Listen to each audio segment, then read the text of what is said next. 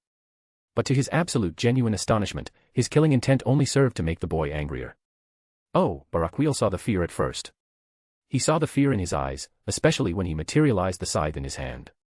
But that fear quickly melted away when the boy took a stance. Will he? Surely not. But surely, he did. Igor took a stance. But it wasn't like his nameless stance before. Instead, he stood with his legs slightly apart in a loose horse stance. His left arm was stretched out and his right arm was tucked close to his body. It wasn't a particular stance, but Barakiel could derive that its main use relied on evasion and deflection. He adopted a new fighting style to combat my aggressive style of fighting. The fact that his mind was still foggy only served to further enhance Barakiel's respect for the boy. But despite his will to defend himself, Barakiel could see that his body was giving out. Any more and irreversible damage would occur. So, retracting his killing intent, he spoke. That's enough, young warrior. The strength of your conviction convinces me. But knowing that the boy wouldn't drop his guard, he appeared behind the blonde and knocked him out with a chop to the back of his neck. He quickly grabbed his falling body with one arm and swung the boy over his shoulders. He took care not to tear Igor's face apart with his wings while he surveyed the damage below. Starting with where Igor's Gallic gun hit, anything northwards for a distance of roughly 200 meters was destroyed. Where there were lush trees and shrubbery, now lay a concave vivisection of the land. Then, multitudes of trees all over the forest were either uprooted, or missing branches. Some of the thinner, smaller ones had their trunks hacked clean off. This caused the fallen to release a resigned sigh. Shuri will be mad after this. DxD. Shuri Heimjima was standing outside the house and looked at the giant thruster-like explosion piercing the skies. Although her face and expression appeared gentle and serene, if one looked closer, they could see just the barest of twitches behind her smile. Draped in a white shirt and orange skirt, Shuri calmly watched what she assumed to be the conclusion of whatever Barakiel was up to with the boy Akino told her about. Make no mistake. She truly loves Barakiel. She loves him with all of her heart. But after witnessing the extensive damage that the forest suffered, a little tough love tonight may convince her big oaf of a husband to fight elsewhere next time. The only reason she wasn't worried, however, is because of the massive bounded field surrounding the forest. It was made by Barakiel to keep them hidden from the Heimjima clan and any other enemies that might want to exploit his weakness, the weakness being her and their daughter. While initially, the bounded field only covered the house and the area around, Barakiel eventually expanded it to cover the entire forest since his daughter loved to play there. The bounded field, while serving to alert Barakiel to any intruders, also served as an illusion to hide supernatural occurrences as well as ward off the mundane from approaching. That way, people or cameras of any sort would not catch their daughter flying, or mystical purple flames covering the sky. Shuri could see the field ripple lightly due to the explosion of the attack hitting it. But with her powerful husband having made it, she knew it would hold. And, speak of the fallen and he shall appear. Yufufu. When the small figure of Barakiel appeared in the sky, the men seemed to pause for a bit before having a nope moment and flying in the opposite direction. DxD. Era. So the forest is destroyed. Wait, dear. I already have some people who will handle it. Really? Yes. I even called Aazel to speed up the process. Barakiel stood like a convict facing a judge. He was sweating heavily, fear gnawing at him from every direction. It didn't help that Shuri was smiling with her eyes closed. Whenever she did that, a sort of cold aura would seem to envelop him. But luckily, Shuri decided to stop torturing him. Good then. Now, I believe this child requires some care. Gesturing to the human sack of potatoes comfortably resting on her husband's shoulders, Shuri smiled warmly. That smile somewhat appeared menacing in the eyes of Barakiel. Fortunately, he quickly caught Shuri's meaning and carried Igor in a manly, princess carry. Shuri smiled before turning around and walked into their home with Barakiel following behind. She led him into a room where she quickly peeled open the blankets for him to place the blonde on the bed. It was then that Shuri noticed the wounds and bruises on Igor's body. She particularly took notice of his chest having slightly caved in and a rib on his right side visibly stretching his skin. Without a word, she turned him to his left side before standing up straight. Dear. Barakiel's face paled. The sound of ropes and whips filled in his mind. Gulp. Chapter 9. It was then that Shuri noticed the wounds and bruises on Igor's body. She particularly took notice of his chest having slightly caved in and a rib on his right side visibly stretching his skin. Without a word, she turned him to his left side before standing up straight. Dear. Barakiel's face paled. The sound of ropes and whips filled in his mind. Gulp. DxD. 1995/08/06-1995, August 9th, Wed, Kuo Town, Japan.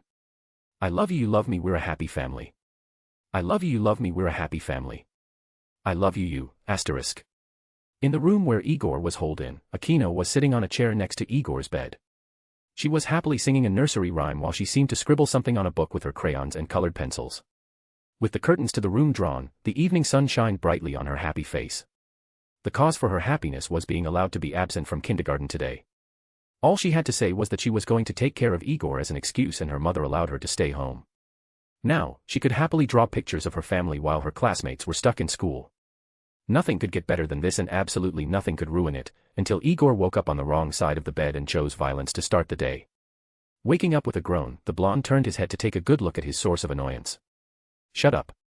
Your singing stinks worse than your father's boots. Akino looked up from her drawing at Igor. Her angry violet eyes met his bored cerulean gaze. Well, you stink worse than your father's boots. Igor looked at the furious Aquino with a deadpan gaze. My father is dead. Aquino lost all her momentum with that statement. She was about to apologize when Igor's words cranked her rage up to 11. He died after hearing you sing. That did it. She got up down from her chair and clenched her little fists. That positioned her right in front of him. Well, you stink. She struggled for a bit to figure out how to continue. She seemed to be dancing on the spot before she decided to just show her tongue. Bleh. Giving a wry smile at her actions, Igor was about to offer a retort when his eyes glimpsed upon her drawing that had fallen to the floor. He took notice that there were 3 people holding hands in the picture. Ah. Is this you and your parents? Aquino looked at the picture and picked it up. Why yeah. Wondering why she was suddenly shy, his musings were interrupted when Shuri walked into the room. Era. Looks like you've woken up. Igor gave a sigh, flopping his head onto the pillow in the process. Hard to stay asleep when she's singing. Hey. Shuri giggled before she walked over to Igor. She knelt down and held his hand in hers. Now then. How are you feeling? Whether it was because his age had regressed to 4, or whether it's because his mind mainly concerned itself with training, but Igor felt nothing when a woman as beautiful as Shuri initiated close contact with him. Pretty energetic actually. I feel like I could go 10 rounds with your father again. Shuri, in the beginning, was somewhat surprised. Usually, any male she treated would become flustered when she got close to them. With her being the Miko and an exorcist of the shrine in Kuo, she's met a lot of people and enough males to know she's quite the catch. But while pondering those thoughts, they came to a screeching halt when she suddenly realized the last part of Igor's sentence. Your father again. Cough cough cough cough. She somehow choked on her saliva, the absurdity of the situation getting to her. Immediately, Aquino ran over to Shuri while crying out. Mama. Mama, are you okay? It was now Igor's turn to do a spit take. Mother. She's your mother. Aquino looked at Igor with a pout. Yeah. So what? She thought that Igor's outrage was due to her mixed heritage. Mixed breeds were not well received in the supernatural world. But that topic was far from his thoughts at the moment. How? Picturing Barakiel's old rusty face, Igor could not understand how he managed to snag such a pretty young woman like Shuri. His initial assumption was that Shuri and Aquino were sisters or something. I mean, she looks 21 at best and that old bastard is over twice her age. It was then that he realized something. Wait, that old man could be old enough to be her ancestor. The revelation blew him out of his mind. Fuck. Era dash. Your husband's a pedophile. DxD. Far up in the skies, Barakiel was hovering just slightly below the clouds with all 10 wings unfurled. Keeping his eyes and senses locked onto his home, he formed a magic circle on his ear. Without being able to get a word in, an enthused voice of another man hollers in his ear. Barakiel. My man. How's it going? It hasn't even been a week since you called Lil ol me. You want some more tips to please your Shuri dearest? Because I have to tell you dash. Barakiel interrupted the conversation with one word. Aryan. Silence. Say that again. Barakiel replies with a serious tone of voice, his eyes focusing on his house and the presence of Igor. Azazel. I found an Aryan. Barakiel soon heard the sounds of papers falling and screams of, get back here Azazel, before a magic circle appeared next to him and showed Azazel in all his glory. Azazel was in a black suit that looked brand new. The man looked to be in his late 30s and amongst his head of black, a yellow tuft spanned the range of his forehead. Sporting a goatee, the man's usually laid-back visage was replaced by a deadly serious one. He easily sensed the presence of a human with abnormally powerful vitality in Barakiel's home. I'm listening. Just like that, both entered business mode. Having lived for several millennia, both brothers have developed a tacit understanding of how to operate. I found him in the woods with my daughter. I first assumed he was a hunter that somehow managed to sense and capture her. So naturally, I punched him away. I assumed he would be knocked unconscious, but I miscalculated. To my surprise, he came flying back, with his body covered in dash. Key. Barakiel snorted to himself. I was so caught by surprise that I barely managed to block his attack and get Aquino out of the way. Azazel chuckled. Business mode ended. He made you look like your bratty self, huh? That was thousands of years ago, Azazel. Azazel turned his head towards Barakiel with a coy grin. Doesn't matter. The boy made you wear out the soles of your boots. Barakiel wanted to argue. But with a quick glance down, he noticed the heels of his boots were indeed slightly worn out. Regardless, the boy possesses enough ki to cause that. Barakiel pointed the 200-meter-long trench caused by the explosion of the Gallic gun. Did I mention that he's 4 years old? Aazel nearly did a spit take at Barakiel's statement. F4. He practically glared at Barakiel with a gaze that demanded answers. How is he 4? Barakiel didn't remove his gaze from his home as he replied. Although he appears as an adolescent, I could sense his vitality. I didn't believe it myself in the beginning. So I also grabbed his arm and verified his bone age. Despite all odds, that boy is indeed 4 years of age. Aazel rubbed his head tiredly. Sheesh. Talk about overkill. What were we doing when we were 4 again? I recall you always liked to brood and stuff. And you were a pervert. Hey. I mean, have you seen our dear sisters? Barakiel couldn't help but want to sigh at Aazel's abrupt change in mood. It was a testament to the governor's lack of ability to take things seriously for long enough. But eventually, Aazel composes himself before gaze his turn serious. I know you didn't call just to tell me the boy's Aryan. You have a plan of action, don't you? At Azazel's questioning, Barakiel seems to mull it over a bit before nodding. Yes. I plan to take this boy as my student. Aazel was quiet. Barakiel's decision surprised him since the men had not taken a disciple for millennia. Not since. Yerd. Barakiel replied with a nod.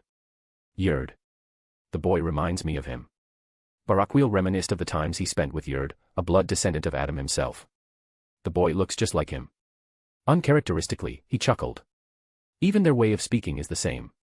Just like Yerd, this boy also has quite the sharp tongue on him. Aazel smiled after seeing the reminiscent gaze and smile of his brother. Ha. Now I really have to see what this boy is truly like if you compare him to that brat, Yerd. A grinning Aazel was about to fly down when Barakiel held him back by the shoulder. Wait. I still need to see what will happen first. Aazel naturally sensed both Aino and Shuri along with Igor. He also knew that should Igor try anything, both would be able to get there within an instant and prevent any incidents. But still. That is out of character for you. Normally, you'd be hiding in the bushes, or the closet, or under the sofa dash. I get it. There is no need to elaborate. Oh. There was silence for a while before Aazel continued. So, why are you not under the sofa dash? I said I get it, Aazel. That elicited a chuckle from Aazel, the leader of Grigori taking delight in his brother's groans of annoyance. But no sooner did that chuckle appear that he turned serious. So, are you telling me you trust this kid to not murder your entire family? Recalling Aquino's description of him, Barakiel released a resigned sigh. If what my daughter said is correct. His mind briefly flashed to the conversation he had with Aquino, of how Igor still treated her normally despite her heritage. Then yes. I'll trust the brat. Chapter 10.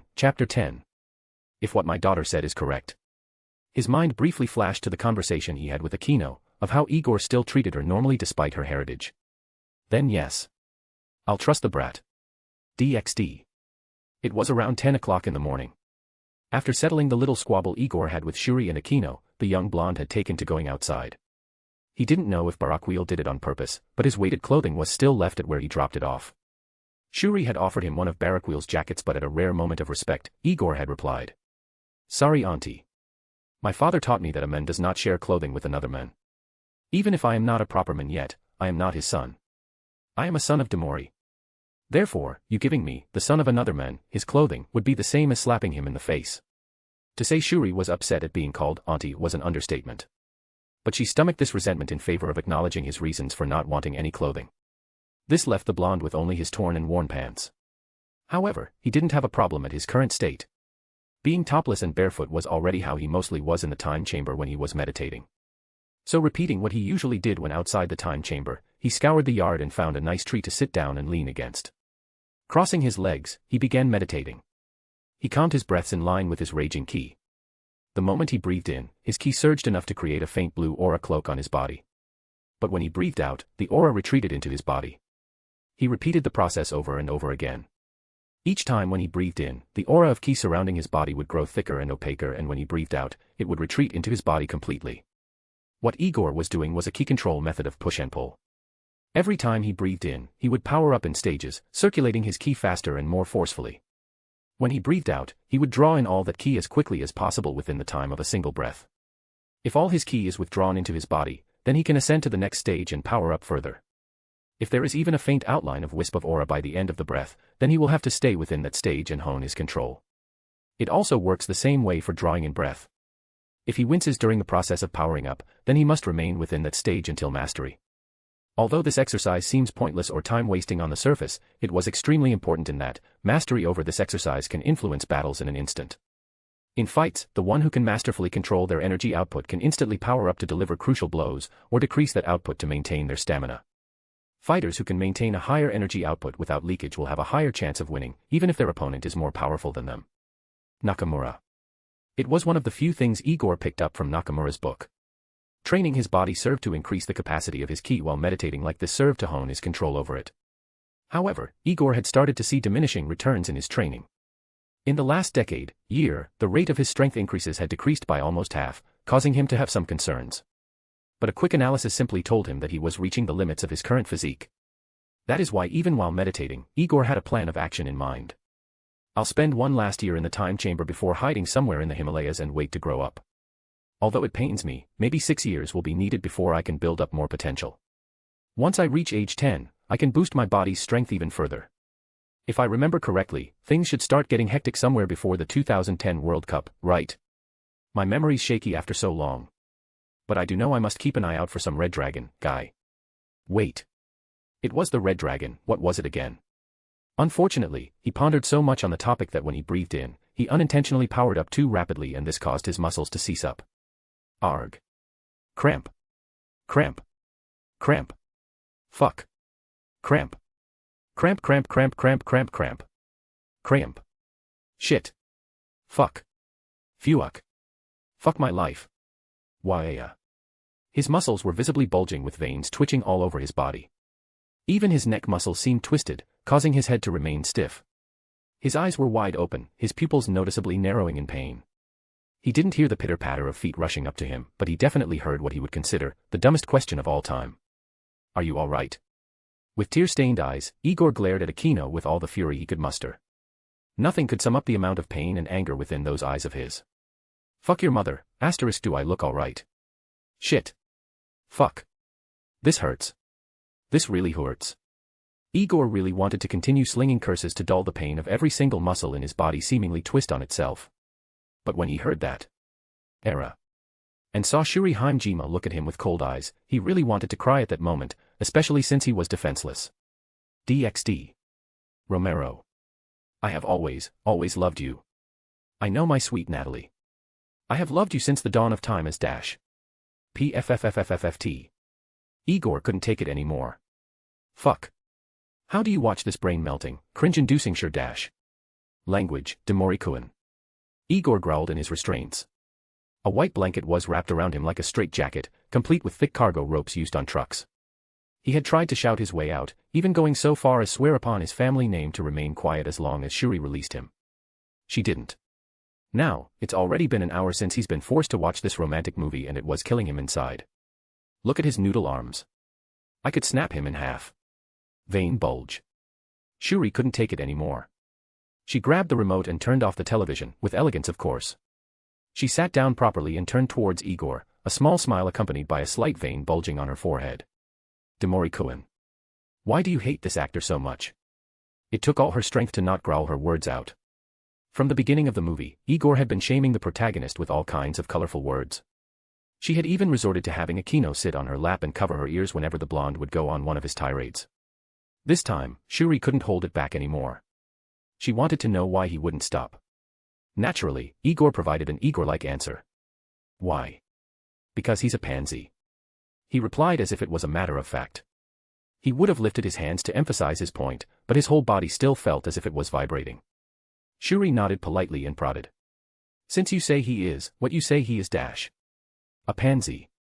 Vein bulge. Yes, could you elaborate, Demorikuin? Igor ignored the strain of lifting up his head and thought. Well, he's a pansy. Vein twitch. Yes, but I mean, come on, auntie. This guy has been given everything. He didn't work for anything and he didn't improve his body. While his father is busy running the estate, he's going around hunting girls. Then for some reason, he meets a pure maiden and falls for her. He took a deep breath in, his gaze turning serious. My problem now is, he's chasing after her using his father's assets. Everything from the car he drives to the apartment he stays in belongs to his father. When he invites her for the night, it's in his father's property. When he offers her a lift, it's in his father's car. Even the money he spends on her belongs to his father. The bastard can't even afford his own clothing, yet he has the balls to chase after a girl with his father's assets. Do you remember the construction worker from the beginning? Shuri nodded absent-mindedly. His words were intriguing her, his tongue unleashing sentences far more profound than a child his age should be.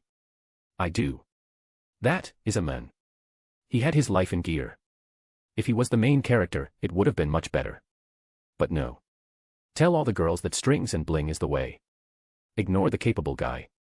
Accept the pansy who uses daddy's money. His tone began to lower. TCH.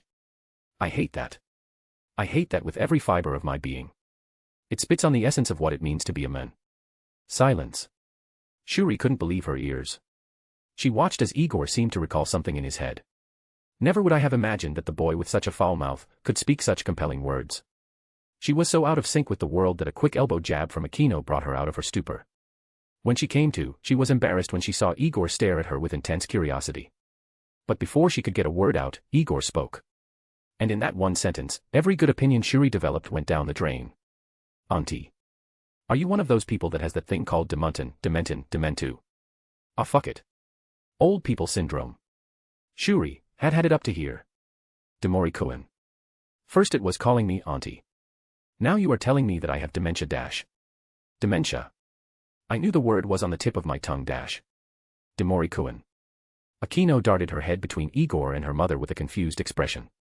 Igor was looking at her mother with a curiously confused gaze. As for her mother, she appeared to be smiling. But the steadily increasing number of vein bulges on her forehead said otherwise. Aquino didn't fully understand what was happening, but she felt one word would be appropriate to use to describe the situation. Fuck. That cute, high-pitched voice saying such a word caused the entire room to freeze. Glance. Glance. A certain boy smiled like they just found a comrade. His eyes were shining brightly like he just saw the stars themselves descend upon the world. A certain Miko froze like they just witnessed the beginning of Armageddon. Her pupils shrunk in disbelief, her mind encountering errors in attempts to process what it just heard. But before anyone could properly react, the window to the room broke open. While others saw pieces of glass, all Igor saw was a massive tanned fist covering his vision. And like a man, he faced it with his face. Glare. BOOM. Chapter 11. But before anyone could properly react, the window to the room broke open. While others saw pieces of glass, all Igor saw was a massive tanned fist covering his vision. And like a man, he faced it with his face. Glare. BOOM. DxD. The dust in the room began to clear, revealing two figures. One was Barakiel, his fist outstretched and his face displaying the typical expression of an angry father. The second was Igor. Despite getting punched, he was standing tall. His fists were clenched, his body unyielding as stone. The blanket restraining him as well as the couch had been destroyed by the explosion of his ki. When Barakiel slowly withdrew his fist, it revealed the blonde to only have a single trail of blood flowing from his mouth. But despite that, his cold gaze was fixed on Barakiel's gaze. Both of them glared at each other. Despite knowing the fallen's strength, Igor remained steadfast. The stare-down was growing in intensity, and an observing Aazel was not liking the direction it was going. So waving his hands placatingly, he approached the duo. Hey. Calm down dash. The moment Igor spotted Barakiel's gaze shift, a very dense aura of fiery blue ki covered him like a cloak. Aura burning state. FUUUSHHHHH. The sudden spike in energy did alert Barakiel, but at this point, Igor had secured the advantage. Tsui. With a quick instant vanish, Igor appeared behind Barakiel and launched a quick side kick to his head. With his power having increased twice over, Igor's kick slipped past Barakiel's guard, allowing the blonde to connect cleanly. Goo. Boom boom. Being sent flying through the walls of his house and the garden, Barakiel could barely react when Igor suddenly appeared behind him. But react he did. Twist, clash. He barely managed to twist himself in time and block a knee strike that would have buried itself into his back. But. Tsui. Igor used instant vanish twice to appear above Barakiel, seemingly posing for an overhead heel kick, before vanishing again and appearing just below his waistline. With Barakiel falling for his feint, Igor was able to connect a rising kick to the fallen's abdomen, causing him to skid back. KRRRRRRGH. Grass was uprooted during his slide. But like before, Igor instantly appeared and landed an uppercut to his chin. This time, he couldn't block the attack and the blonde took full advantage. Pressing on with his seemingly unlimited stamina, Igor abused, instant vanish, using the skill to continuously hurl the fallen higher and higher into the skies. Igor unleashed every drop of bottled-up rage he had churning within him. He wanted the fallen to feel pain. For him to get punched like that for no reason made him angry, very angry. Fewish. Do.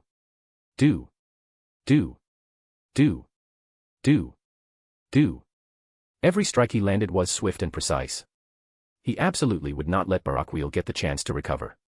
Even in his haze of rage, he still knew what the fallen would do to him once he recovered. So he continued. Boom boom boom boom boom. With every passing second, his attacks began to pack more power. And with Barakiel's ever-increasing momentum, it culminated in Igor's attack starting to sound like explosions going off in the skies. Aazel looked on with a resigned sigh. Even though he was on the ground, his keen eyesight could easily see and process everything that was happening. Hiya. This won't end well. He had already moved Shuri and Akino from here to one of his houses in Kuo the moment Barakiel smashed through the window. Now, he could watch this minor scuffle in peace. Though, it's been a while since I've seen my dearest brother get a beating like this. He couldn't stop the slight up curl of his mouth. Then again, this'll probably end in about 3, 2. Enough. Goo. Suu. Boom. DxD. Barakiel was finally starting to come to. His holy energy had gathered enough to passively cushion his body and head from Igor's constant blows. The rattling of his brain had ceased quite a bit with his holy energy instinctively reinforcing his body. It was why that as the brunt of Igor's blows was dispersed by his energy, he soon started to come out of his dazed state. So when the first thing he saw when he opened his eyes was an elbow coming right for his nose. He was rightfully, very angry. Lightning crackle. Enough. In an instant, 3 things happened. 1. All of Barakiel's 10 wings were unfurled. 2. He instantly positioned himself in front of Igor, his fist raised to strike. 3. Goo. Suu. Boom. Everything happened so fast that Igor hadn't even comprehended Barakiel's words before he suddenly found himself tearing through 3 trees before finally crashing into the ground. The blow was so severe that his aura of ki was directly snuffed out. It was only fortunate that his aura-burning state was still active before he crashed, or he may have suffered even more severe injuries. But unfortunately, if the blow from Barakiel didn't knock him unconscious, then the crash did. Igor was lying face up with the whites of his eyes exposed. He was completely unmoving within the massive crater created by his landing.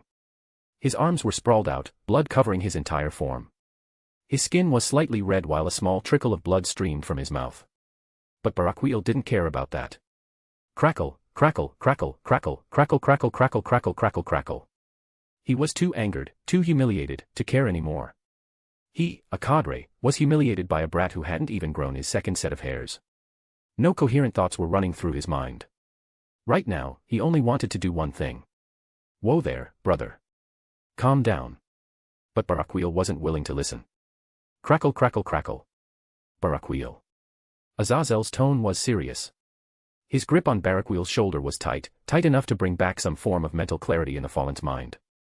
The angry cadre wanted to retort, but when he saw Azazel's darkened face. Crackle, crackle, crackle, crackle, crackle, crackle, crackle. Unwillingly, he cancelled his golden lightning. TCH. He crossed his arms, unwillingness written in capital letters on his face. Fine. But I'll beat him to death the next time he does this. With that, he vanished, not wanting to spend even a second longer in this place. DxD. Azazel was intrigued, greatly intrigued. Right now, he stood over the unconscious form of Igor, eyeing the blonde with great interest. I thought the last Aryan died in 1945, yet here's one before me. The Aryans were annihilated in 1945 after the location of their secret realm became exposed in 1939. It resulted in one of the greatest wars in history, including both the mundane and the supernatural in their skirmish. In a bid to defend themselves, the Aryans used Adolf Hitler to fight against the mundane for them while their core forces dealt with the supernatural. But no matter how much they fought, they were only one race against the entire world. If news of this little one's existence came to light, they would immediately want to eliminate him. Although Azazel never truly participated, he knew how powerful the Aryans were. All their core warriors were ultimate class elites while the bulk of their forces were high class. But that would not be enough for them to cause a stir. The true reason why the Aryans were viewed as such a massive threat was because of their patriarch. Their patriarch was said to be a human who had broken the curse God placed on them. It was an unprecedented scenario that caused the majority of the supernatural society to unite once again in thousands of years. Just thinking of these things made Azazel scratch his head. HAAA. Troublesome, troublesome, troublesome. He stretched out his hand towards the blonde and in that moment, a magic circle formed underneath him. I'll deal with all of this later. I might as well get him healed for dash. But before the circle could even function, Barakiel suddenly appeared and dispelled it. Don't send him to Grigori. Azazel was about to refuse. But when he saw his brother's tsundere-like expression, he couldn't help but release a grin. AAA. What do you mean? Vein twitch. Barakiel really wanted to slap Azazel away, especially with how close he had shimmied over to him. I mean, it's not good if he gets sent over to Grigori. Others there may figure out his lineage. So, the fewer people know about him, the better. Silence. Buffed. Buffed. Glare. Okay. Sheesh. Take the brat then. Just make sure he doesn't kill you when he wakes up. TCH. Barakiel didn't speak any further and simply hoisted Igor into his arms. Farewell, brother. With that said, he flew away, not daring to look back. Barakiel could practically imagine the smug look on his brother's face. I'm just doing this because my baby girl asked me to heal him. Then why don't you let me take him to Grigori? I have a couple of healers there as well. Barakiel sighed. He could count on Azazel to be annoying at the worst of times. Why aren't you heading back? Azazel gave a cheerful smile. Can't I fly together with my brother? It's been a while since we took to the skies together dash. The real reason. I'm looking forward to his reaction when he wakes up dash. I said the real reason. Cough. Shemhazai has a lot of work for me to do. Azazel spoke abashedly. Yet despite his tone of speaking, he showed no intention of going back to Grigori. Fine. With both brothers flying in the sky, only the grumbles of Barakiel could be heard in reply to Azazel's shameless laughter. DxD. Eyes open. Looks around. Sees Azazel. Sees Barakiel. Looks around a guy. Eyes dart back to Barakiel. Silence. Vein bulge. Bastard old man. Swo, slap. Sit down. Barakiel sighed. We have to talk. Chapter 12, Chapter 12. Bastard old man. Swo, slap. Sit down. Barakiel sighed. We have to talk. DxD. Brother. I don't think I need to say this, but do you understand how important that boy is? I know. Currently, Barakiel and Azazel were in the latter's penthouse in Kuo. While Aquino was told to stay in the living room, Shuri was currently nursing Igor in one of the guest rooms. Right now, both Barakiel and Azazel were standing outside of the guest room, the latter give the former an intense gaze. Look, brother, this kid, is the last Aryan. Under no circumstances can he die. And under no circumstances should he become our enemy. Because brother, if this kid realizes his potential, he can either become our biggest ally, or our biggest enemy. I wanted to draft him into Grigori, but I doubt he will accept considering the personality of his. So our next option is him becoming an ally or our associate. He then shoved his finger into Barakiel's chest. This is where you come in. When we wake the kid up, I won't be surprised if he says a bunch of words and attacks you. What I want you to do is not beat him into the ground again. Silence. Barakiel gave a gruff nod and moved his hand to open the door. But before he could do that, Azazel grabbed his hand. I am serious, brother. I can find sacred gears. I can find talents. I can even find a Longinus. What I cannot find is another Aryan. Azazel looked into his eyes, his gaze intense and his meaning clear. Do not ruin this, brother. He let go of Barakiel's hand and proceeded to open the door. Once that door swung open, his serious demeanor vanished like a fart in the wind. Holding up his hand to greet, he gave his typical, light-hearted smile. Hey, Shuri. How's the kid holding up? Oh my Azazel-kun. Well he's. As the conversation continued, Barakiel stood outside the door, the words of Azazel spinning the cogs in his head. With that brat's personality, I won't be surprised if he's more stubborn than a donkey. In the end, he couldn't stop a light smile from forming on his face. He walked inside, adjusting his collar in the process. Upon entering the room, the sudden brightness emanating from the globe on the ceiling caused him to squint. Regardless, he was able to quickly adjust to the sudden glare while keeping his hands to his sides. It would have been humiliating if a man of his caliber shielded his eyes from sudden brightness of all things. His eyes instantly took in the whole room. A small double bed with white pillows and covers and cream-white walls with a single globed lamp on the ceiling. On the cabinets on both sides of the bed were various medicines and bandages. On the bed was Igor with white bandages wrapped around his entire torso. With his sense of hearing, Barakiel could hear that the blonde's heart rate was low, too low for a normal human. Asterisk. But he couldn't focus on that fact before his wife walked over to him. Husband. He looked down, assuming to see the smile of his lovely wife ready to give him the morning kiss he needed. But. How are you? Looking at that smile of hers, he could be certain she was about to change his well-being, for the worse. And he could do nothing but offer an awkward smile. Hi dear. I'm fine, you. You fufu. I'm fine, but Demori-kun certainly isn't. Oh. Aazel simply watched on from the sides, the situation clearly amusing him. Ha, brother. You sure know how to pick DxD. As Aazel expected, the blonde was difficult. Even though the lad didn't attack Barakiel after the first attempt, he was in a predictably sour mood. But even worse was, his brother outright asked for the boy to become his disciple. I can teach you certain . Teach, my ass. I can aid you in fine-tuning your combat repertoire and . I can manage just fine on my own, old man. Although Igor was much calmer than Aazel expected, well, as calm as the blonde could be. But regardless, I have . Your mother. Azazel's head snapped up, Igor's curse rattling his brain. He immediately gave the blonde another once-over. He looked down again, his brows furrowed in contemplation. It's been so long since I've heard such an old style of swearing, especially from someone who's not even of Asian descent. Aazel could easily tell that Igor never grew up in Japan or any other Eastern countries. His way of speaking was too crude, forward, and impolite. In fact, he was too quick to cussing just like everyone was during the World Wars. Barakiel and Igor didn't hear his quiet mutter. If they did, they ignored him. Igor was swinging colorful words like a pro boxer while Barakiel's entire face was red and bulging from frustration. The anger on the fallen's face could not be described in mere words. But keeping it in and trying to speak politely was causing him to develop the smile of someone who's suffering from constipation. If Aazel was paying attention, he would have laughed. If Shuri was paying attention, she would have stopped the powder keg threatening to explode. Although it hadn't been that long since she had re-entered the room, Igor and Barakiel didn't notice her. But while Aazel was engrossed in his own thoughts, Shuri looked towards the former with some concern. Aazel-kun. What do you mean by the World Wars? Aazel held up his chin with his fists, a momentary acting as acknowledgement to Shuri's questioning. Well, I know that soldiers, be they from the mundane to the supernatural, have a tendency to swear. It isn't as frequent now, but back in those days, curses were a daily occurrence since it was a period of great war. And the way Igor speaks is almost like an Aryan during the war. If a child grew up hearing those words. Just a glance towards the blonde sneaking in explicit content in his words was more than enough for Shuri to feel a bit flushed. She had never heard so many synonyms for a person's private parts before. I understand . But she then came to a sudden realization. Wait. You don't mean. Aazel nodded. This son of Demori may be much older than he looks. Given the numerous things he's seen, Aazel wouldn't be surprised.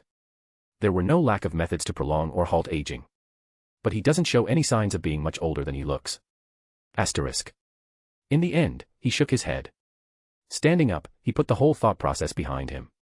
Coming up with conjectures like this from just his way of speaking. Maybe I am going senile. In any case, I should help my dearest brother out because at this rate, my beautiful house will get destroyed. He put on a confident look and approached the young blonde. Hey kid. How about I tell you a few things? For starters, do you know what you are? DxD. Before Igor woke up, Akino was quietly sitting in the living room. The television was on, and cartoons were put on for her. But while she sat on the carpet, she wasn't watching the cartoons. Her mind was more focused on what happened previously. But more importantly, she was more focused on pronouncing a certain word that she had come to like. Fuck. She said it with such childish wonder and innocence, that it would not seem strange if the word was placed between fluffy rabbits and teddy bears. It was amazing to her how a single word could cause everyone to panic. It was fun to watch all those adults run around, and to see her mother's panicked expression was even funnier. But there was another phrase that both confused and interested her more. Your mother. Your mother. The previous word was more understandable. She had never heard of it before, so Akino didn't make too much of a fuss about it. All she knew was that if she said that word, Igor would get beaten up. That would count as payback for him calling her little chick. But the latter phrase completely confused her. She had no idea why when Igor said it, her father seemed just about ready to pop a blood vessel. She kept trying to roll the words around her tongue. Your mother. Your mother. She was trying to see if pronouncing it slowly or differently would yield different results. She crossed her legs and held her chin up with her hand. She would occasionally sway her head from side to side, almost as if she could see a hologram of your mother floating in front of her. It was her own little bid to see if she could find a way to obtain enlightenment over the word's understanding. But while Akino mulled about in profanity interpretation, Shuri had just descended the stairs when she chanced upon her daughter happily singing in front of the television. Your mother, your mother, your mother, your mother, your.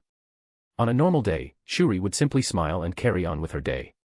If it was during the pre-Igor era, she would not have thought so much.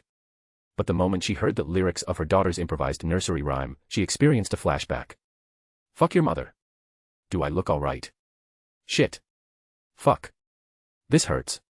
This really hurts. She almost dropped the roll of old bandages in her hands, a cold sweat covering her brow. She looked over to her daughter, the epitome of innocence in her heart. Her mind threatened to freeze over. It could easily picture the scene of hell freezing over. But for the life of her, her mind could not picture a future where her little bundle of joy would cuss like soldiers in trench warfare. It was why with a determined gaze, she trudged forward, her motherly instincts taking over. Akino. She hastily grabbed her daughter's shoulders and made her turn towards her. Don't say bad words like that. Akino turned to face her mother. There was evident childlike confusion on her face that was followed by a predictable why. Luckily, years of motherly instincts passed down from mother to mother allowed Shuri to quickly provide an answer. Because only bad people speak like that. And you, my girl. She neatly straightened out her daughter's dress. Are my little princess. Princesses don't speak like hooligans. So, Demori-san is a holy, bad person. Shuri's smile became strained. Not, really. I believe that Demori-kun is a good boy. We just have to stop him from using bad words. Oh, will we be able to? Shuri considered it. She truly did. But it hasn't been a weekend. We'll try. She had very little confidence. DxD. Uncle Azazel. My answer is no. I have everything I need at home. Chapter 13. Uncle Azazel. My answer is no. I have everything I need at home. DxD. 10 minutes earlier. Azazel walked over confidently towards the blonde, ready to use his tried and tested method of recruitment. Hey kid. How about I tell you a few things? For starters, do you know what you are? Igor looked away from Barakiel. But instead of looking at Azazel with curiosity, he looked at the cadre with a slightly confused gaze. His head tilted slightly while he raised his hand to point at himself. Me. I'm a Demori. Azazel coughed lightly, choosing to ignore the blonde's ignorant reply. You're partially correct. But you're more than that. You are an Aryan, direct descendants of Adam. Silence. Oh, cool. And. For all his confidence, Azazel almost fell over himself. But where would his dignity be if he let the stupidity of a 4-year-old on steroids falter him? So, bringing back his smile, he explained further. You are a superior race of humans identified by their characteristic traits of blonde hair and blue eyes. Being direct descendants of Adam, they possess immense strength and capabilities that far surpass ordinary humans. Silence. Azazel inwardly smiled to himself. He must be very odd. Neat. Azazel stared blankly at the boy. He almost wanted to drown him in light spears then and there, but years of living allowed him to keep his cool. Can I go now? Vain bulge. Spotting his brother was about to lose himself, Barakiel muffled Azazel's mouth with his hand while he explained to the blonde in a language he knew he would understand. What Azazel means, brat, is that your people could make things explode using their own power. Igor looked at Barakiel weirdly. I'm not stupid. I'm a kid. I know what Uncle Azazel said, old man. What confuses me is that you people keep saying I'm an Aryan when I'm not one. Barakiel looked at the blonde, really looked at him.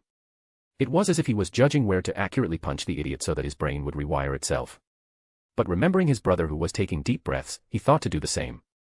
Breathes in, breathes out, If you say you are indeed not an Aryan, then explain this. My daughter is 5 years old this year. How is it then that despite you being a year younger, you have shown me the power of a peak high-class entity? Igor's eyes narrowed to the size of a pinhole. His face was completely frozen like that of a statue. Barakiel was about to give himself a pat on the back for uncovering the blonde's lie. Azazel looked on in intensity, eager to see how Igor would break himself out of this predicament. He probably never guessed we would figure out his true age. But far from their expectations, Igor's face morphed into one of excitement. High class. I'm a peak high class. Really? Really? Igor was very proud of himself. Being ranked as high class gave him a world of confidence. Thinking about how his hard work paid off was enough to excite him for days. All those years of training himself into the dirt were not for nothing. He was ready to shout to the skies about his monumental achievement. That was until he remembered. Hey old man. How powerful is high class again? Barakiel and Aazel stood gobsmacked. Aazel was especially tired. I give up. Barakiel, however, decided to answer the blonde's question. From what I've seen so far, you're strong enough to destroy a good chunk of this city. This makes you high class. Nice. Igor nodded to himself appreciatively. But while he was flexing his muscles, Aazel decided to push forward. Hey kid. You sure you don't want to work with us? In the midst of his excitement, Igor calmed down and looked at Aazel. Spotting the man's downtrodden expression, Igor smiled awkwardly. Uncle Aazel. My answer is no. I have everything I need at home. Oh. While Aazel sunk into a semi-depression, Barakiel caught one important word in the blonde's sentence. And where is this home you speak of? With a look of clear suspicion, Igor replied. Why would I tell a weird old man where my home is? Vein bulge. What are you trying to imply? The wood was piled up and the oil was spilt onto it. Just one more stupid word and Barakiel was ready to forsake his promise and beat Igor up then and there. It was only through sheer will that he. You're a pedophile. Even though Igor said it through the quietest of whispers, his words didn't escape the ears of the fallen. I twitch. So many veins bulged on Barakiel's face that it seemed as if worms were crawling underneath his skin. Pedophile, you say? Igor immediately raised his guard. He knew not to let his guard down when Barakiel got like this. The spark had been lit and the flames were about to burst. Emphasis on were. It was only because Aazel still hadn't left that he quickly defused the situation. Relax brother, I'm sure the brat is joking. Had he not been there, another fight might have broke out. I wasn't even able to place my hand on the door handle and those two were about to fight again. Surprisingly, Igor didn't take advantage of the situation. Instead, his gaze became serious, something that caught both fallen, especially Barakiel, off guard. Uncle Aazel. Old man. My home is my home. I acknowledge that both of you are much stronger than me. And despite my behavior, I am thankful for you too not. He looked to the side for a bit, his brows scrunched up in hesitation. Killing me. As much as it grated his pride to admit it, Igor knew he was outclassed in every way possible. The first time I lost, I could use my weighted clothing as an excuse for my loss. But the second time, he had the complete advantage. The element of surprise was with him and he had the momentum. He can't even elude his loss to the aura-burning technique, draining him of ki since he didn't even last long enough for the skill's side effects to show. In short, he wholeheartedly lost and he acknowledged his loss. So, standing to the side of the bed, he continued his previous statement. Although I still don't get this Aryan stuff, I do know how to repay debts. Although I cannot join you, or any other faction, I will owe you a favor for sparing my life and for nursing my injuries. And inwardly, he added. And for ignoring what I said about you being yeah. Although it was Barakiel who started all of this, Igor would ignore the semantics, for now. I'll still beat him up in the future. Even if Igor tried to hide it, both Aazel and Barakiel could see the twinge of battle lust the boy was exuding. Aazel released a sigh while Barakiel released a proud smile. Both their reactions confused the blonde for a bit. But before he could further focus on why they looked at him like that, he suddenly felt a hand ruffling his head. He quickly looked up to see Barakiel smiling gently at him, which in turn caused Igor to get angry. Stop touching me. He tried to remove Barakiel's oversized hand, but the job was proving to be harder than normal. He almost opted to use ki to reinforce his body, but Barakiel's next words made him falter. You remind me of my first student. His name was Yerd, although many know him as Jared. He was the great-grandson of Adam. He was quite the disobedient brat. Barakiel's gaze seemed to gain a filter of nostalgia atop it. When he looked at the curious Igor, his face would briefly overlap with that of another grinning blonde boy with a ponytail. Kid. His gaze turned serious, and Igor naturally felt it. Are you sure you don't want to be my disciple? I may not be the strongest in the world, but I've lived for a very long time. I can show you techniques you wouldn't find in any libraries and styles of combat long since lost to history. Although I may not seem like it, I possess an oasis of knowledge that few could compare to. So even though I may be a fallen, there will be no problems with me training you. So I ask again. Are you sure you don't want to be my disciple? Igor's gaze changed into one of embarrassment and shyness. How? He looked down at his feet. How do I say no to him? It was indeed a dilemma for the young blonde. For one, he had a library full of books, possibly hundreds of them. Of those hundreds, just reading one allowed him to reach his current level of strength. If all he had was the time chamber, then maybe he would have considered it. He may have even accepted. But that time chamber came with everything he would ever need. Although Barakiel's offer would appeal to others, there was no merit for him in accepting it. But that wasn't his biggest problem. He had just been told that he was the last of a race of very powerful humans by two very powerful people. Both made their intentions to recruit him clear. Will they kill me if I say no this time? Having Barakiel's palm on his head didn't help much to dissuade his fears. That seemingly gentle hand on his head could easily splatter it. Although Igor knew that he wasn't the sharpest tool in the shed, he wasn't dumb. After all, the entire reason for his current existence in this world was a result of the concept of, if you are not with me, then you are against me. Even though 4 decades had passed from his perspective, he had not forgotten how his entire family was gunned down just because his father was a potential rival for the leadership position in the syndicate. So he wouldn't be surprised if for some reason, both Fallen decided to outright kill him here. Even if logic dictated that he should accept now and vanish later, there was something within him that refused to follow through with such a disgraceful action. So stealing his gaze, he looked up to the Fallen with a gaze of finality. Like I said, old man, I have everything at home. Silence. The room was locked in complete silence and Igor was wary his fears would come true. But he was not afraid. In fact, the blood in his veins seemed to churn at the prospect of fighting them. Even though the situation is dangerous. He unconsciously began to smile. I can't help but feel excited. Chapter 14. Even though the situation is dangerous. He unconsciously began to smile. I can't help but feel excited. DxD. This brat is willing to fight.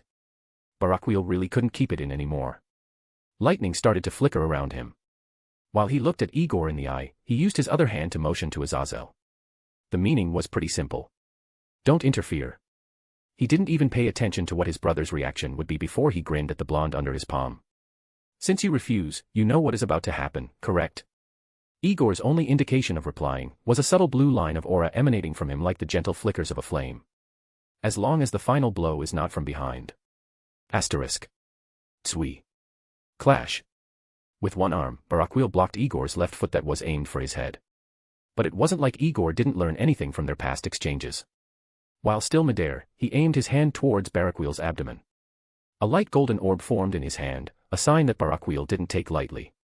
So the man shifted his remaining left hand to his stomach, ready to protect from the impending energy wave attack. But beyond his expectations, the energy wave didn't come from Igor's hand. Raya. It came from his mouth. Boom. The energy wave pushed Barakiel back, forcing him to tear through the walls of the house. Igor didn't continue to supply ki to the attack, causing Barakiel to be pushed further and further away. It was only when the Fallen was pushed outside the house and onto the streets, did Igor finally cancel the attack. When the dust and debris cleared, it revealed Barakiel to have protected his chest with 3 of his left wings. Barakiel looked at his smoking wings with a smile. If that one had landed, I would have had to get a new coat. With those words, he vanished, causing Igor who had charged over to suddenly halt his tracks and look around. Fortunately, or unfortunately, he didn't have to wait for long. Barakiel appeared below the blonde with his fist poised for an uppercut. Grigori doesn't have money for damages. So. Do. Igor was flung up. He had barely managed to form a crossguard before the punch landed on his forearms. The lightning of Barakiel caused him to feel a tingling sensation that numbed them. But he couldn't dwell on the feeling for too long because Barakiel appeared in front of him with his leg outstretched. Let's take this somewhere else. Goo. This time, Igor couldn't block the kick. Besides the fact that he had temporarily lost all feeling in his arms, Barakiel was just moving that fast. And his kick was just that powerful. The blow was so powerful that Igor temporarily lost consciousness. His limp form flew over all the buildings of Kuo towards the outskirts of the town. It was only after he was falling over the forest of Kuo did he begin to descend. It was also in that moment when he regained his consciousness. Flaring his ki, he managed to stop his descent just a meter or so from the first tree that would have dug into his back. But Barakiel aimed to rectify that statement. The cadre appeared above Igor, his lightning-covered fist raised and a grin on his face. At that moment, Igor only had one thought. Fuck. Boom. DxD. Aazel was still dazed at the destruction of his penthouse. For walls were torn down while expensive furnishings were either broken, burnt, or incinerated. Furthermore, there were at least a few dozen humans that had witnessed the spectacle. It only took a wave of his hand for him to wipe out their memories. But the biggest hassle would be finding any photographic evidence. Although people rarely carry cameras, there may be a few tourists. Just thinking of the work he had to do made him feel like weeping. Why me? DxD. Shuri and Akino looked at the penthouse that had a massive hole in the wall. Both mother and child had just come back from shopping. Shuri just stood still, not sure what to do. She could see Aazel standing silently by the gate. The man was practically looking at her with eyes that were pleading for help. Shuri looked at him silently, her heart coming to a decision. Akino. Yes, Mama. Aazel watched on, hope budding in his eyes. Shuri raised her foot and turned around. Let's go back to the store. We are missing a few ingredients for tonight. Okay. Aazel watched both mother and child walk away, his eyes empty from despair. Why? Aazel was hoping Shuri would help him detain Barakiel and force him to clean up his own mess. But now, it seemed as if he, the governor of Grigori, truly had to wipe after his brother. Although he could call for a squadron of fallen angels to do the work for him, they weren't nearby since Kua was currently a devil territory. Oh no. The familiar sound of a teleportation circle forming a few meters from him entered his ears. His posture slumped when he saw the short white-haired woman that appeared from it. Spotting her questioning gaze, Aazel couldn't help but weep. Sad Aazel noises. DxD. Igor was levitating a dozen or so meters from Barakiel. He stood straight while the latter had their wings out and their arms crossed. Both were floating just a few meters above the treetops while the afternoon sun blared down on them. The skies were clear, but only those with supernaturally enhanced eyesight could see the slight shimmers of the barrier that surrounded the entire forest. Although Igor appeared confident, there was the slightest bit of nervousness. The uncertainty of the situation was killing him. Here he was, prepared for a fight to the death. Everything had even went as he expected. From being hit with an uppercut that rammed like a truck, he got acquainted with the toe of Barakiel's boot that had him black out in an instant. But after he got punched into the trees, things started to change from there. He had risen from the rubble and attacked Barakiel. But the fallen only blocked his attacks with a finger. That had frustrated the blonde to no end. The anger and humiliation he felt caused his attacks to become even sloppier, arousing Barakiel's own annoyance at the situation. Eventually, the fallen hit Igor with a palm strike to the stomach that pushed him away. The blonde had wanted to retaliate, but the cadre stopped him with a motion of his hand. This event led to the current moment of them just levitating in the air in silence. For the past 10 minutes, Igor had been tense while Barakiel was relaxed with his eyes closed and arms folded. But as time dragged on, Barakiel finally decided it was time to speak. First rule of combat, keep calm at all times. During this whole time, I was hoping your fists would unclench and your heart rate would decrease. But instead, it has increased. Silence. Oh. Igor chuckled while rubbing his head. Hee hee. Hard to relax when a blink could be your last, old man. He felt a bit of embarrassment, but it allowed him to finally relax a bit. And you say you don't need a teacher. Hee hee. Igor chuckled nervously. But Barakiel continued. Listen, brat. I've seen some of your techniques and I assume you know more. I acknowledge that I cannot teach you techniques. But what I can do, cracks knuckles, is teach you how to fight. Igor got into a wide stance, his gaze morphing into resolute confidence. All right, old man. I'm ready. Good. Now, I want you to fight me at your full power. I will wait. Amen. Igor abandoned his stance and stood straight. His hands clenched into fists, his arms slowly rising towards chest level. A faint pressure started to emanate from him, wisps of blue ki slowly crackling to life. Da-wa-ya-ya-ya-ya-ya. G-R-U-U-U su-su-su-su-su-su-su-su-su-su-su-su-su-su-su-su-su-su-su. Ki surged like blue flames around him. The intensity and density continued to grow every minute-second. Barakiel watched with a fascinated gaze as Igor powered up. He could feel the blonde shatter the energy reserves of high-class entities and was gradually encroaching on the limits of ultimate class. Barakiel felt it was quite impressive for Igor to have this much power. If he's like this before his teenage years, I wonder how strong he'll get before he, Igor's power reached its peak. The fiery blue aura around him was swirling around agitatingly. Su-su-su-su-su-su-su-su-su-su-su-su-su. The pressure of him reaching full power resulted in the extra ki he generated explode outward. Having powered up, a visible blue aura surrounded him.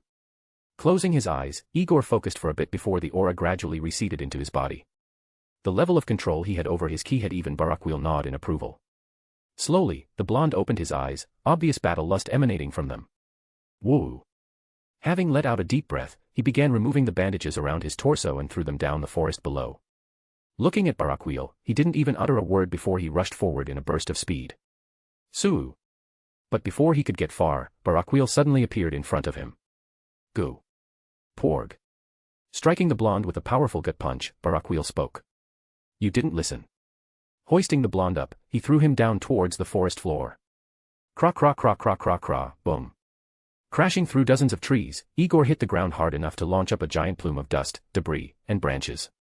But Barakiel didn't care for any harm the blonde might have gone through. I said. He only wanted to see one thing at the moment. Show me your full power. Silence. But instead of being disappointed, Barakiel smiled. Yes. Tremble tremble tremble tremble tremble tremble asterisk tremble tremble. Silence. Aura burning state.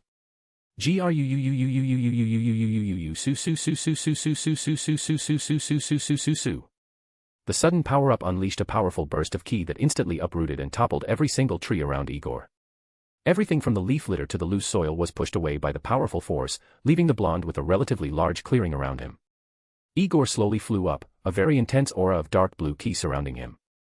Only a vague silhouette of his appearance could be seen due to just how dense the ki emanating from him was. Having levitated to Barakiel's level, Igor spoke with a slightly strained voice. I'm on a time limit, old man. So let's make this quick. Tsui. Swoosh, clash. Chapter 15, Chapter 15. I'm on a time limit, old man. So let's make this quick. Tsui. Swoosh, clash. DxD. August 9, 1995, September 3, 1995, Sun, Wukong Town, Japan. 4 weeks had passed by peacefully. Over the days, Igor had been sparring with Barakiel, allowing his combat experience to soar and become more refined. Without fail, Barakiel would give a pointer mid-spar and the blonde would learn, astonishing the cadre with his uncanny comprehension ability. Currently, it was morning and both Igor and Barakiel had went out for their daily sparring session, leaving both Shuri and Aino alone at the Himejima residence. Igor's schedule was pretty simple. At 4 in the morning, he would wake up and begin meditating.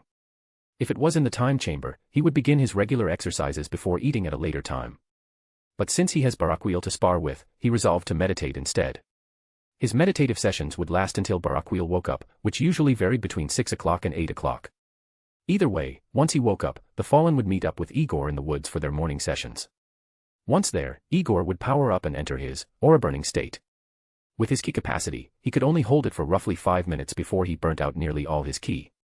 The ramifications of the technique weren't too harsh, but due to having a very low amount of ki, his speed, striking power, and defense would decrease by a noticeable margin. That made whatever punches Barakiel dished out after that state just that more painful. But it also helped to increase his body's natural toughness and resistance, especially to lightning. Having endured the bolts tearing through his body, his reactions to it have lessened. Their morning sessions would usually end around 10 o'clock.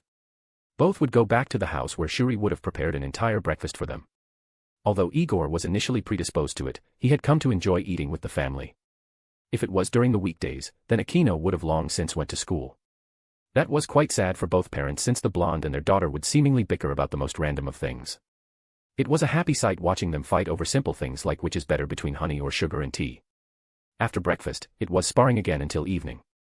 This time, Barakiel would be more thorough in pointing out whatever errors Igor was committing or what he needed to watch out for during a fight. It was a very much needed experience that helped the blonde stop fighting with the mindset of a human and fight with the mindset of a supernatural. With there being various races with various abilities, martial arts for humans wasn't going to work when an enemy could fly or had extra appendages. It was how Barakiel had shown him in the beginning. When Igor had tried to get close like in boxing, the Fallen simply released his wings to stab the blonde. It was one of the things Barakiel highlighted during the spars. In the supernatural world, you want to focus more on evasion and precise strike since you do not know what the enemy will bring out. This goes doubly for you, brat. And so time passed by with Igor gaining tips and tricks from the experienced cadre. Although the blonde wouldn't easily admit it, he did enjoy his time around Barakiel and his family. It was why that even though a month had passed, there was that bit of reluctance to part with them.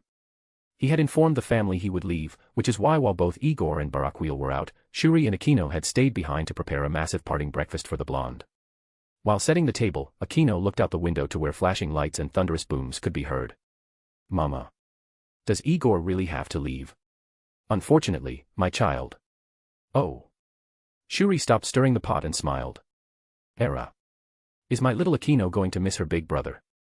Aquino turned around with a pout. He's not my big brother. Papa said he's younger than me. Foo-foo. But like he said, he's taller than you, which makes him the big brother. But, no fair. Nothing in life is fair, Aquino-chan dash. Tremble, tremble, tremble, tremble, tremble. Mama. Come look. Shuri ran to the window and what she saw shocked her. What is that? In the sky, a massive golden sphere was hovering above. Although Shuri couldn't quite see it, Aquino could see the tiny figure of Igor underneath the ball. But before she could focus on that detail, both her and her mother heard the frantic shout of Barakiel. What the hell are you doing, you brat? Ha ha ha ha ha. This is my gift to you, old man. DxD. A vast area of the forest was destroyed. Spreading from the middle of the forest, a large area of wasteland was created. Where there was clustered greenery, was now a desolate expanse of rubble. There were brief constant flashes and flickers of golden lightning all over the desolate wasteland, a result of Barakiel's efforts to stop the spread of the Golden Dome's explosion.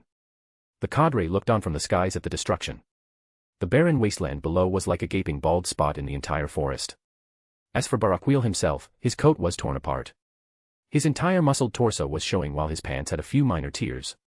But instead of being angry, Barakiel found this entire ordeal humorous. This brat. Is this payback? Just recalling the entire scenario made him smile. You got me good this time, kid. Let's see if you can do the same next time. Without dawdling any further, he flapped his wings and went home for breakfast, knowing full well that the two women waiting at home would be sad at Igor vanishing without a goodbye. DxD. 7 days later in the time chamber. Igor woke up with a start, his eyes quickly scanning his surroundings.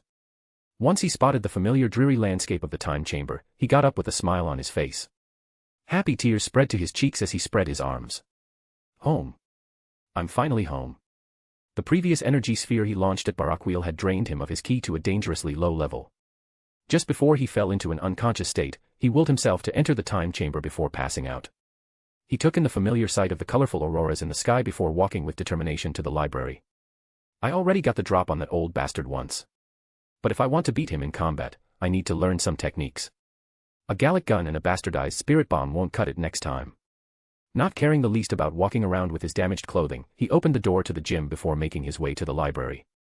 He did pass by his room to collect Nakamura's book called Ki or Chakra. The Dilemma. He had finished it prior to exiting the mindscape before having picked up another book.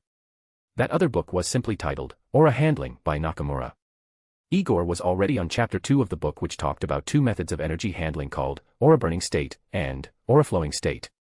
Although he was confident in his ability to use the aura burning state, he gave the book a cursory look over just to refresh his memories. There was another technique he wanted to learn that could give him an edge against Barakiel. Chapter 2, Power Amplification. Now then, young one, we will now delve into the intricacies of power augmentation for both ki and chakra. I have two elementary techniques for you to learn depending on which energy system you use. For ki wielders, it is the aura burning state, and for chakra wielders, it is the aura flowing state. 1. Aura burning state. This technique isn't tricky to master.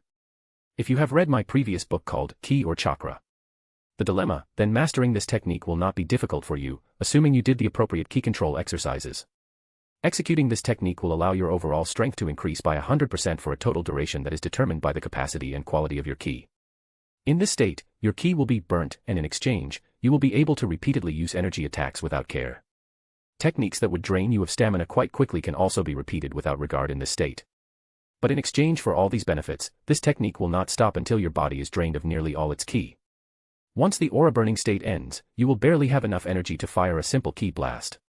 Your overall base combat ability will decrease by 80% while your defense will decrease by a further 20%. Furthermore, you cannot forcefully recharge your ki after the technique has expired. It has to build up naturally. I cannot stress this enough. I have seen a great deal of warriors take pellets that would boost the recharge rate of their ki only to irreparably damage their veins. To execute this technique, you have to carefully ignite your ki with the tiniest bit of your life force. I cannot specifically quantify how much, but a minute of your lifespan will be enough. If you do not know how to feel your lifespan, then go back and read my first book, Young One. You will understand that accessing your lifespan would require you to be able to sense your own soul through meditation. 2. Aura flowing state. Same as before, this technique isn't tricky to master if you read my previous book. This technique belongs to the chakra energy system and is generally used by demons. But that does not mean the concepts of the technique can't be inducted into the aura burning state technique. But before we delve into stealing the concept, let us first understand what exactly the aura-flowing state is. This technique, as the name implies, accelerates the flow of chakra in a person's body by a predetermined multiplier of 1.5x. The stronger the person's physique, the faster they can circulate their chakra and the more powerful they can be. The flow speed of chakra directly correlates to the power-up they receive. So if, for example, a person accelerates the flow of their chakra by 3, their combat ability will triple. But like every good thing, this technique comes with its own drawbacks as well. For one, energy attacks are unusable in such a state. The chakra flows too quickly for you to be able to mold enough for another technique. It is equivalent to trying to form ice in a fast-flowing river. The faster the river flow, the harder it is for ice to form. This means that until you cancel the aura-flowing state, you will be unable to form or use any other technique. Furthermore, extensive use of this technique will damage your chakra coils. If your chakra veins feel all as if they itch, cancel the technique immediately as your coils are on the verge of bursting. To execute this technique, you must will your chakra to accelerate faster. It is like placing your hand in a tub of water and swirling it around. Refer to the chakra exercises in my previous book for more. While both techniques have their own benefits and disadvantages, my goal here is not to simply teach you about these techniques and be done with it. As I stated before, it is possible to combine the concepts of these techniques with enough mastery. I know of a certain Kai from Universe 7 who managed to combine the aura-burning state and the aura-flowing state into one powerful technique. If my memory serves correct, he called the culmination of these techniques the Kaioken. Chapter 16. I know of a certain Kai from Universe 7 who managed to combine the aura-burning state and the aura-flowing state into one powerful technique. If my memory serves correct, he called the culmination of these techniques the Kaioken. DxD. Time Chamber, 2 months later. Outside in the barrenness of the time chamber, Igor was sitting cross-legged with Nakamura's book open in front of him. Wearing only navy pants and black sandals, he was rendered bare to the harsh cold of the vicinity. He hadn't ventured too far into the time chamber, meaning the gravity was only twice the normal level. Although he could have ventured further, his goal for this month was not to train his body. With his body having reached its peak a long time ago, further training would only be pointless. His objective this time was to properly master his aura. One of the requirements for learning the Kaioken was to have a certain level of mastery over his ki. While Igor had almost fulfilled the preliminary requirements to start training the Kaioken nearly a week into his training, he was not satisfied. I'm still a kid, so my ki capacity isn't as big as I want it to be, and my body isn't as strong as I need it to be. But if I can enhance my ki control even further, I can decrease the amount of ki I release as waste aura and limit the amount of strain my veins have to go through. Opening his eyes, he extended both his hands forward like knives. Then, short blue aura blades emanated from his hand with a soft buzzing sound. The aura blades were smooth and triangular in shape. There were visible little strands of ki that were moving around like little string fish. But while the sight appeared beautiful, Igor thought the opposite. Finer. I must make them finer. Slowly, the little strings of ki began to disintegrate, allowing the aura blades to have a smooth, more metallic finish. Igor looked at the book below, specifically on the section dedicated to the latest training method he was on. Method number 6, Iron Sharpens Iron. While not the most elegant of types, the Iron Sharpens Iron training method forces the user to take a much cruder and simpler approach to enhancing ki control. As the name implies, we will use your ki to sharpen your ki control ability. To put it specifically, you will grind your ki against each other. Of course, we won't do this internally, unless you want to cripple yourself. What you will do, is you will form 2 aura blades in your hands. You must make them as sharp as you can for this exercise to bring you any noticeable effects. Once you've done that, you will then pit the blades against each other and make them clash. You will know you are on the right path when your entire body begins to vibrate, especially your arms and the lower side of your ribs. Igor did exactly that. He clashed the blades and immediately his body began vibrating. He endured silently while monitoring the flow and sharpness of his ki in the blades. Although there was a slight pain. Cook. This is nothing I haven't felt before. He continued making his blades struggle against each other whilst silently recalling the additional information he needed. It is extremely important that you do not keep the status quo. Most fighters experienced having superior ki control in their dominant hand. If your dominant hand is your right hand, sharpen the aura blade in it while maintaining the blade in your left hand. Once your right blade begins to cut the left one, immediately focus on your left blade and do your best to recover its integrity and improve its sharpness. To see better, or worse results from this training, place something you hold dear to you beneath the aura blades. My personal favorite is placing a sleeping baby. I assume I do not have to explain any further as to what the impact would be if you fail. Although Igor didn't have a baby lying around, he did have the very book recommending him to risk the lives of babies beneath the aura blades. But despite this, Igor considered this book very important. If I fail here, There was no other copy in the library. If he failed to bolster his left blade, he runs the risk of cutting the one and only teaching method for the Kaioken to pieces with no possibility of stitching the book together. To him, this book was more precious than a random baby he didn't even know. To him, anything that could increase his strength was precious because it could secure his future from needless tragedy. He could still remember how Ted broke the news of his family dying. Although it would be a stain on their memory, Igor knew his family died because his father was weak.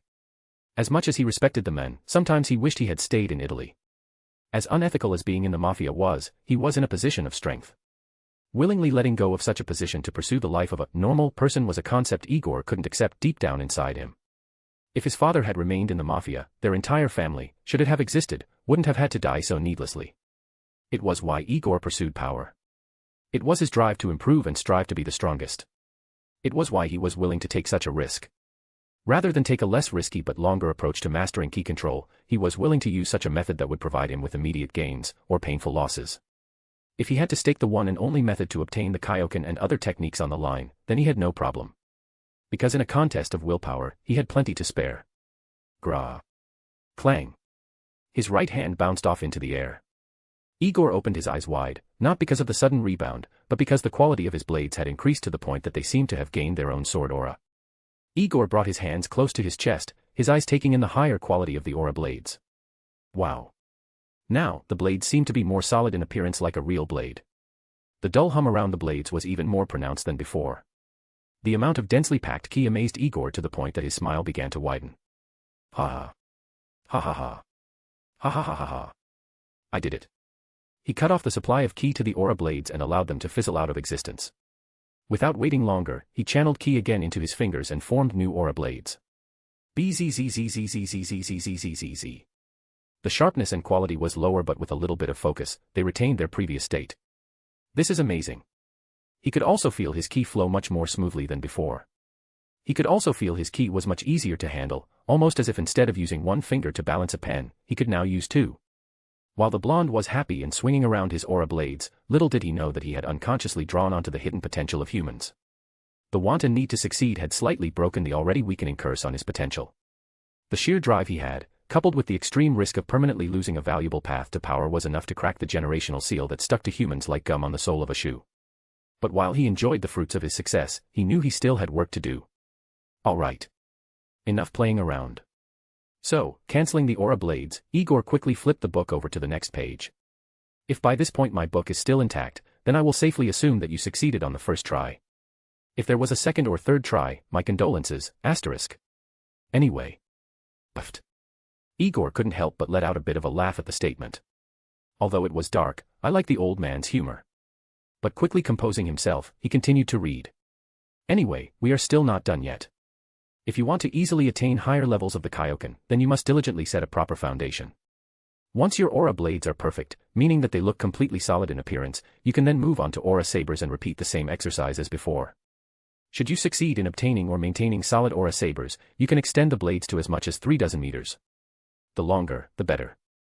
Although I do not mean to brag, my mastery over ki was good enough to allow me to form an aura sword long enough to cleave the suns of solar systems in half. Continue to train and you will notice the sharp rise in ki control. If you want to make it even harder, use the yin-yang breathing method, push and pull, in conjunction with your aura blades. Breathe in, and lengthen your aura blades as far as you can. Breathe out, and shorten them. Igor closed the book and placed it behind him. Then, just like before, he straightened his hands and breathed in. As he breathed in, he powered up as fast as he could. At the same time, he formed ki blades that continued to grow in length for the duration of his breath. But as the blades lengthened, they emitted wisps of blue aura. TCH. My control is loosening. But he didn't stop. He couldn't stop, not when he could feel his ki more intimately than before. The blonde knew that if he kept practicing like this, he would gain a very high level of mastery over his own ki. And if he could control his ki like his own limbs, then mastering the Kaioken would be that much easier. Chapter 17. And if he could control his ki like his own limbs, then mastering the Kaioken would be that much easier. DxD. 3 months later inside the time chamber. Aura burning state. Su. An aura of ocean blue ki covered his form. But unlike before when the aura was like a violent fiery shroud, it now stuck to his form like an illusory curtain. Although his figure was vaguely visible, the blonde could keep most of his ki inside his body. Igor inspected his form, his grin gradually widening. I feel like I can stay longer in this state for twice as long. And he formed long aura sabers in his hands. Despite being in a state of constant erratic ki fluctuation, the aura blade still appeared solid with only a faint amount of aura emission. It was unlike the times when they were spectral and illusory in appearance. But his purpose wasn't to train with aura sabers this time. I think no. I'm ready now. Dismissing his aura sabers, Igor clasped his hands together in a prayer gesture. He focused on himself, ignoring the fiery heat of the area he was in. Having been training for so long, a little heat could do nothing to his trained body, even if he was wearing nothing on his torso. Despite standing under 4x the gravity of Earth, it did nothing to dull Igor's focus. The blonde focused on the flow of his ki and began to prod at it. He fully immersed himself in the feeling. He could visualize the flow of ki in his body in real time. But as much as he wanted to enjoy the feeling, he knew he didn't have much time. So forming metaphorical hands all over his body in the river of his ki, he began to hasten the flow of the ki running through his veins. Ack! But it was not a procedure without pain. With his veins having never had to endure more than the normal flow of speed, they underwent a sudden shock. It was only through his arduous training that his veins quickly adapted to the sensation. If I had attempted this 30 years ago, I would have crippled myself. He did not immediately double the speed of flow. Instead, it was a gradual process like how someone would slowly turn the volume knob up. The blonde slowly endured, and in return, he could feel a change in his ki. The reckless burning of his ki caused by the aura burning state was being calmed. The sudden change in the flow of ki acted like a whirlpool that pulled in the aura of ki that was being emitted. Igor could immediately tell how it was happening. This is like how water flows into the drain in the sink. The fast flow of my ki pulls in the emitted ki, allowing my body to gain a boost in physicality. But I can't move like this. The faster his ki flowed, the heavier that Igor felt himself get. It was like his whole body began to grow sluggish. But he expected that. It was a particular trait of ki that Nakamura highlighted in his book. While some have always wondered, there is a reason why the flow of ki cannot go beyond the body's capabilities. It is because the faster ki flows, the denser it becomes. The particles of ki cluster together under high speed, which makes them heavier. This is helpful for releasing long-range energy wave attacks since this prevents the attack from dispersing once it travels too far from the wielder. However, this same trait will slow down your body should you try to circulate your ki faster. It was also because of this particular trait that even though countless tried, no one could fuse the aura burning and aura flowing states into one technique. Even though his body felt like it was about to collapse under its own weight, Igor continued to hasten his ki flow until he finally managed to double it. But instead of something monumental happening, Igor suddenly felt a grinding pain all over his body. Calf. He immediately spit out blood, his eyes wide open. All of his ki seemed to have suddenly clogged up, causing his whole body to seize up and a whole cacophony of reactions to ensue. The blonde fell to his knees, his hand desperately clutching his heart. Veins all over his body were threatening to burst while steady streams of blood fell through his gritted teeth. The aura of ki around him still emanated, and even though the blonde tried to revert the flow of ki back to normal. What's happening? He could no longer feel any of the ki in his body. To be precise, he could feel it but he could not touch it. His ki seemed to have a mind of its own and was outside the realm of his control. But through this all, the blonde grit his teeth and endured. Is this the surprise that Nakamura said would happen? It felt like explosions were rocketing through his body, especially in his heart and core region. Even though the blonde tried to persist, the immense pain he was feeling was causing him to lose consciousness. Falling over, he was able to catch the last passage of the book lying open on the ground. Only those determined to pursue the path of strength can learn the Kaioken. Good luck. Before he closed his eyes, he only had one thought in his head. Starred. DxD. Time chamber, 1 month later, 6 months after entering. Igor was still lying unconscious on the ground. He had not woken up once during this whole time. The only indication that the blonde was alive was the steady breathing of his body. But his suffering was not for nothing. His body somehow appeared to have grown by 2 years, making him appear 13 instead of 11. His hair had also grown longer, his blonde locks stretching just past his shoulders. A few more hours passed and the blonde's breathing hastened to that of an awake person. Igor slowly opened his eyes, his senses subconsciously spreading throughout his surroundings. The first thing the blonde saw was Nakamura's book lying open on the last page he saw. The gravity of the area ensured that the book remained unaffected by the winds. It was why the blonde was able to see the last passage, specifically the last 2 words in the passage. Vein bulge. Good luck, your mother's ass. I almost died, you bastard old man. He almost threw the book away, but when he saw the pages almost flip, he stopped. What?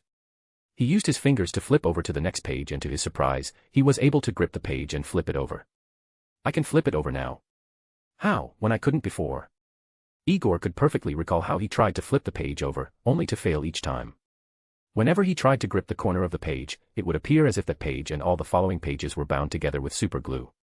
In the end, the blonde had given up and continued following the previous instructions that had caused him to spit blood and fall unconscious. Remembering the amount of pain he had to go through nearly made the blonde want to rip the book apart in rage. But rationality won and told him to see what was on the next page. Bastard. This better be worth it. Before we go any further, I would like to offer my congratulations. You being able to reach this page means you have been able to acquire the Kaioken. You see, the Kaioken is a divine technique, meaning only the worthy are allowed to learn it. But it isn't the technique per se that is divine but the potential it harbors. No, I do not mean the multipliers. There are plenty of other techniques that can multiply the user's power. What makes the Kaioken different is that it can temper your body and prepare it for divine ki, more commonly known as God ki. The requirements to unlock the Kaioken are as follows. 1. Minimum ki capacity or control that can hold the aura burning state for 7 minutes or more. 2. A body strong enough to survive a metropolitan-level attack or withstand 10 times the gravity of a low-tier planet. 3. Most importantly, the will to live and the tenacity to succeed. The fourth hidden requirement that I kept from you was access to a sliver of divine ki. There are 3 ways of getting divine ki. The first method is having someone who can use divine ki, imbue it into you. Local gods, kai, and other people with access to divine ki can help you. The second method is meditating long enough to sense divine ki. Now, here's the problem. It already takes months, if not years, for a person who's on a god's planet to sense the divine ki that is quite literally flowing around them in abundance. Now you can imagine how many decades or centuries it will take for someone who's on a mortal planet to sense divine ki. The third method is what I hope you just did. Instead of seeking others' divine ki, why don't you tap into your own? All creation has a sliver of divine ki in them. But that sliver is usually so tiny that it cannot be tapped into. Only through extensive stimulation can that sliver turn into a strand that can be interacted with. Using the aura burning state and then accelerating the flow of your ki by exactly 100% will result in your ki overflowing, causing it to clog up your acupoints. If you do not satisfy the requirements listed above, your body will simply explode. Nothing more would need to be said. But if you satisfy the requirements above, the excessive state of your body will stimulate your divine ki.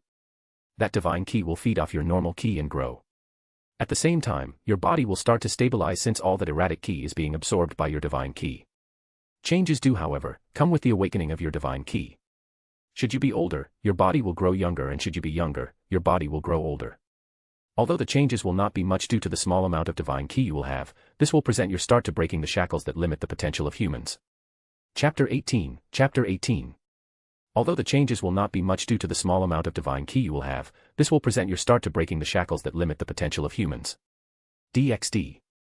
Igor closed the book and carefully put it into his pocket. Then slowly, he breathed in, his veins gradually bulging. Hidden requirement, he says. Vein bulge. He could still feel the phantom pains of his heart feeling like it was being drilled into. Your father should have splattered you on the rocks before meeting your mother. Asterisk. His ki surged around him, his rage manifesting. Fuck. I almost died, you bloody piece of cum-glazed shit. He manifested 10-meter-long aura sabers in his hands and began slashing wildly. He was releasing all the pent-up rage he held within him. Hidden requirement, my ass. Your mother should be a hidden requirement. Asterisk. He vented all his stress by scarring the landscape with slashes. The resistance he felt from his sabers cutting through the ground was calming him down. But it would only be an hour later when the blonde finally felt that he had vented enough stress.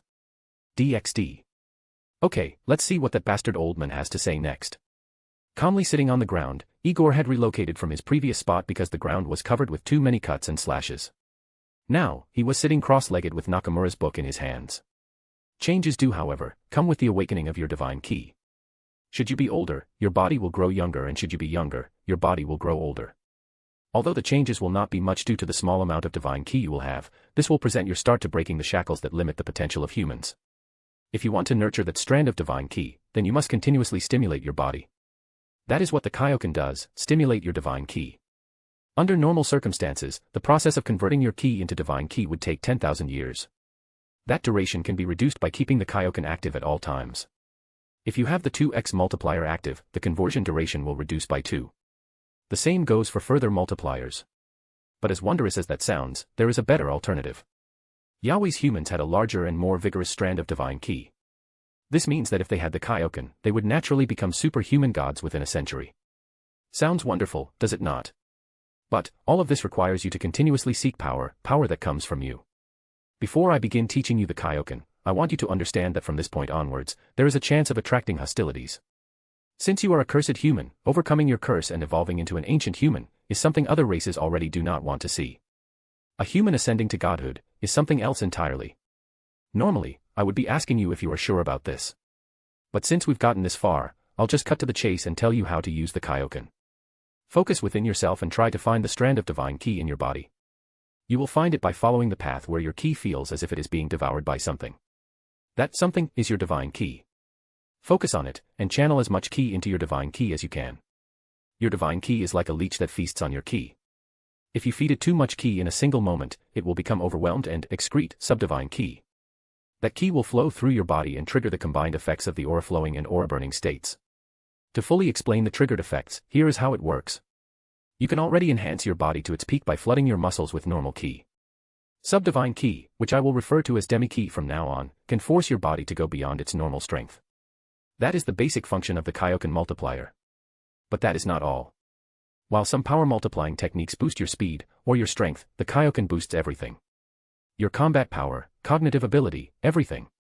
Strength, speed, stamina, learning speed, memory retention, reaction speed, and so on. That is what makes the Kaioken an amazing skill and why, from the beginning of my books, I have been leading you onto this technique. Because everything else I dish at you from here on out won't take years to master. But, the Kaioken does have its downsides. Since every single aspect of your body and mind will be boosted, this makes the consequences from overusing it just that more painful. I'm an advocate of letting people learn by experience. But given what you had to get through to get here, I will be a saint and tell you what to expect. I will be crass with this explanation since this is the best way I can put it for you. If you are a lad, imagine having balls all over your body. Your chest, back, limbs, and head all have your balls attached to them. You've just overused the Kaioken and you can't move your body. Now you're about to fall to the ground. Please remember that you have balls all over your body. Even a little finger flick hurts. You can imagine where I am going with this. If you are a lass, imagine the pain of your gate being pulled apart every time someone pats you on the back. If this cannot convince you, I tried. Now, we got a little sidetracked. I have mentioned above how to activate the Kaioken. Once you do, you should intimately feel your body become more powerful and your mind suddenly achieve something similar to enlightenment. I cannot say this with 100% surety, but the activation of the Kaioken is signified by a dull red aura dash. That's enough of that. Igor couldn't be bothered to read on any further. Time to try this thing. Placing the book inside his pocket, the blonde closed his eyes and began to feel and follow the flow of his ki. Everything seemed normal at first, until when his ki got around his core region, there was a slight deviation. While his ki flowed normally, there was something like a tiny drain where a bit of ki would fall off. Igor observed this and noted the phenomena in his mind. So it's like an off-ramp on a highway where some of my ki gets leached by my divine ki. It was a bit fulfilling for the blonde in knowing that he didn't need external help to get to where he was. Only some simple guidance and a place to train was all he needed to get to his current level. It was an almost invigorating thought in knowing that he could potentially become a god in the future without having to ingest, or absorb someone or something. Being able to call all of his efforts his was something the blonde took pride upon. God Demori, deity of Demori, divine Demori, Aino. Don't get sidetracked. Focus, Igor. Getting back to business, the blonde began to divert the flow of his ki towards this off-ramp where the strand of divine ki would soon get its fill. So, it started slowly, with only the faintest outline of red forming over the blonde's body. As the seconds trickled by, the faint outline of aura began growing in momentum while at the same time, there was a slight bulge in the blonde's muscles. In that same moment, the blonde opened his eyes, his fists clenched as he took in a breath. Silence. Kaioken.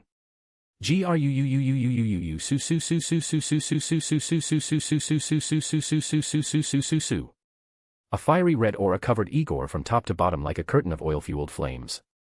The aura was so dense and vigorous that everything from his hair, skin, and clothing appeared to have taken a shade of red. His wildly flowing blonde hair now appeared to have a shade of orange. Even the shade of his eyes seemed to have been tinted red. The blonde lifted his hands, bringing his hands close his face. He observed his entire body, both externally and internally.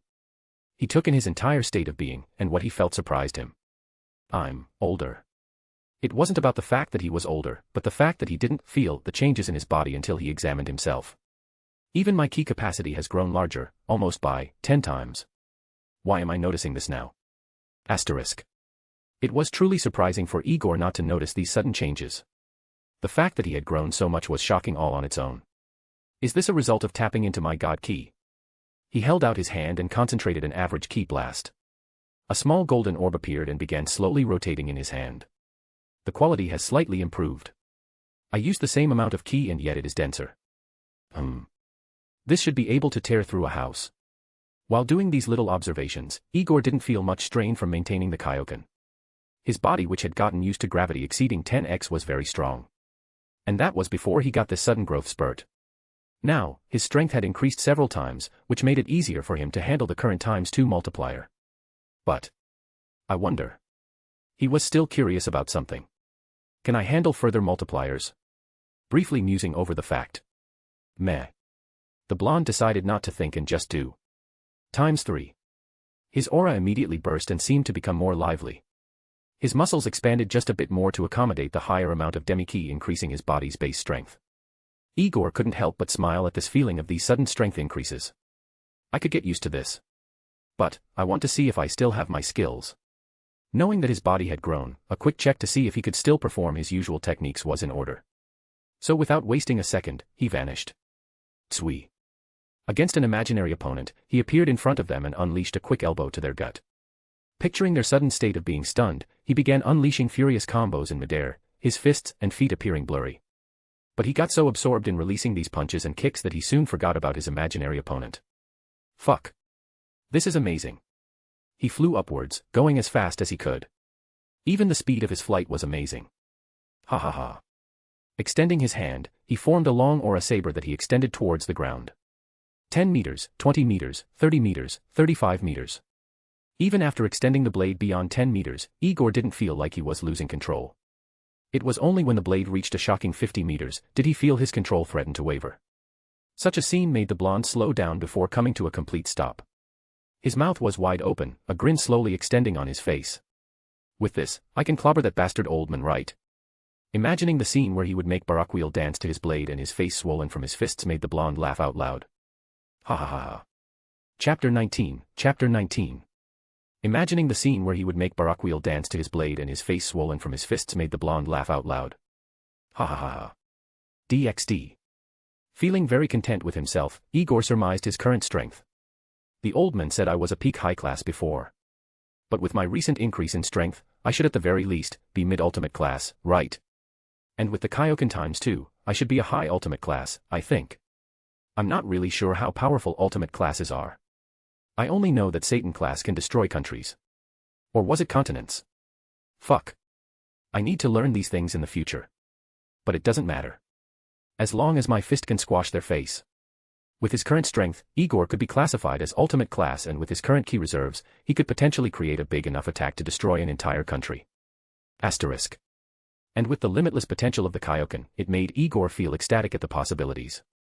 Because, even after over 4 decades had passed since he had read the novel of DxD, making him barely, if at all, remember any of the characters, only 2 names survived the test of time in his mind.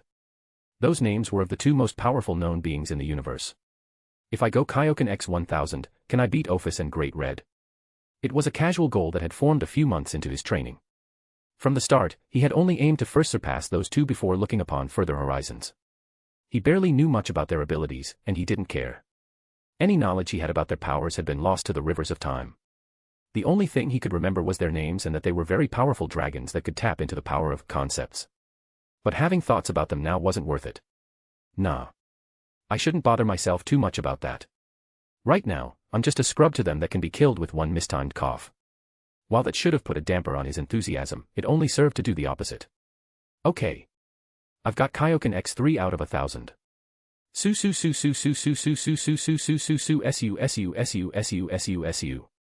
Let's see if I can push for a 4th boost. Groo. ×4. And the effect was immediate. Gaff. His whole body seized up, the blazing red aura disappearing instantly. The sudden shock of his muscles tearing and the shocking experience of a mind-splitting headache made the blonde unable to maintain his levitation. With his mind floating in and out of consciousness, his descent towards the grayish ground was swift. But anything would have been better than what he experienced next. Crash. He was instantly brought out of his hazy state by the soul-crushing pain that spread throughout his entire body. His eyes went white from the pain, his mouth open but no screams coming out. The only thing that came out was a soft high-pitched scream before the blonde let his head fall onto the ground. Whimper. The only single indication that he was alive was a single tear trailing from his eye. DxD.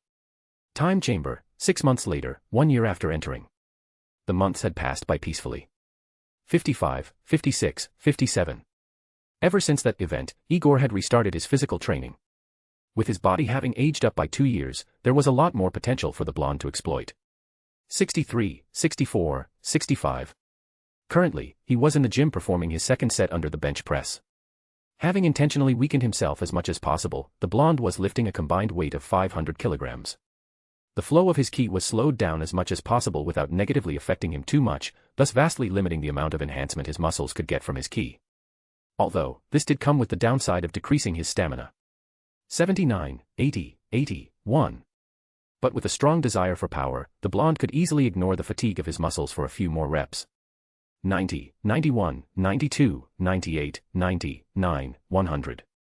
Placing the barbell on its stand, Igor slowly sat up. Having worked out for a few months, there was a drastic change to his definition. He certainly appeared muscular in his current state. Having gotten used to rarely wearing a shirt, Igor's wide chest and shoulders were out for display. The blonde sat up, his hands moving to caress his chest. The slight buzzing sensation and the pull of the muscles in his chest made him smile. I never get tired of this feeling. The blonde allowed the flow of his ki to return to normal so that his muscles could recover faster. He even went so far as to use just the tiniest boost from the Kaioken to facilitate even faster muscle growth and recovery. It was a neat little trick he learned nearly a week after successfully activating the Kaioken. Once he began to channel his ki into the strand of divine ki, carefully regulating the amount can allow him to get the Kaioken boost in percentages instead of full multipliers. Asterisk. When the strand of divine ki began to excrete demi-ki, Igor would carefully keep the same flow of ki so that the rate of excreted demi-ki remained the same. This would result in a red outline of variable thickness that would depend on what percentage of a boost he got. Currently, Igor could safely handle a 50% boost to his power without any strain for a few hours. But that duration would decrease after a particularly intense physical workout. Since he was recovering from doing 100 reps, he took out a book called Basic Ki Techniques for Survival. It was the third installment in Nakamura's series of books that he had to learn.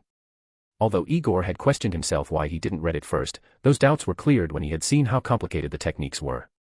He flipped open to the page where it was titled Volume 2, Aura Sensing. Now we're done with ki control. You can mold ki throughout your body like jelly and you can control your aura emissions to a good enough extent. Now, we need to focus on improving your sensory skills. To my knowledge, I've briefly taught you how to feel for strong entities through the aura they emit. Now, I'm going to teach you how to sense everything around you through their life force. Apart from demons, nearly every entity emits some sort of life force. The reason why demons have no life force is because they are quite literally chakra-given form. Their existence is dependent on chakra, an energy that governs nearly all of reality. I could go into much more detail about how demons are formed and whatnot, but that will take too much time and will waste my ink needlessly. Just know that demons are from the combined elements of air, water, earth, fire, yang, and yin with a catalyst that could either be dense amounts of chakra or emotions.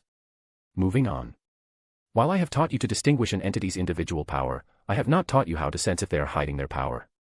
There are 2 reasons why I did this. 1. If you truly encountered a powerful person who was hiding their power, then there is absolutely nothing you could do if they wanted to kill you.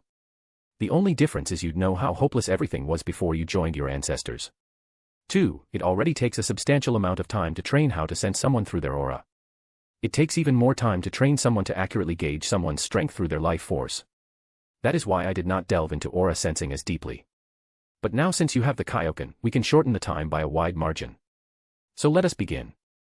First of all, find a quiet spot to meditate under.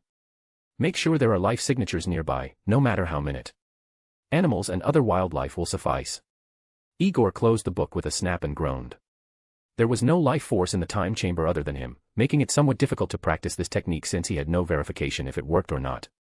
Ever since Igor encountered Barakiel, it irked the blonde that he could never sense how powerful the fallen was. If he focused enough, Igor could get a vague feeling.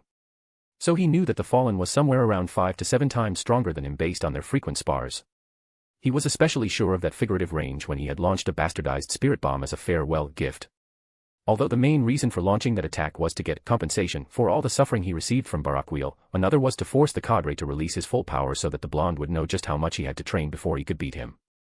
And given his recent power boosts over the year in the time chamber, I can beat the old man with my current power, or at the very least fight him to a draw. I don't know how many techniques he has, so I can't guarantee my victory. But he looked around the gym. The slightly dirty equipment and the gravity dial by the entrance gave him confidence.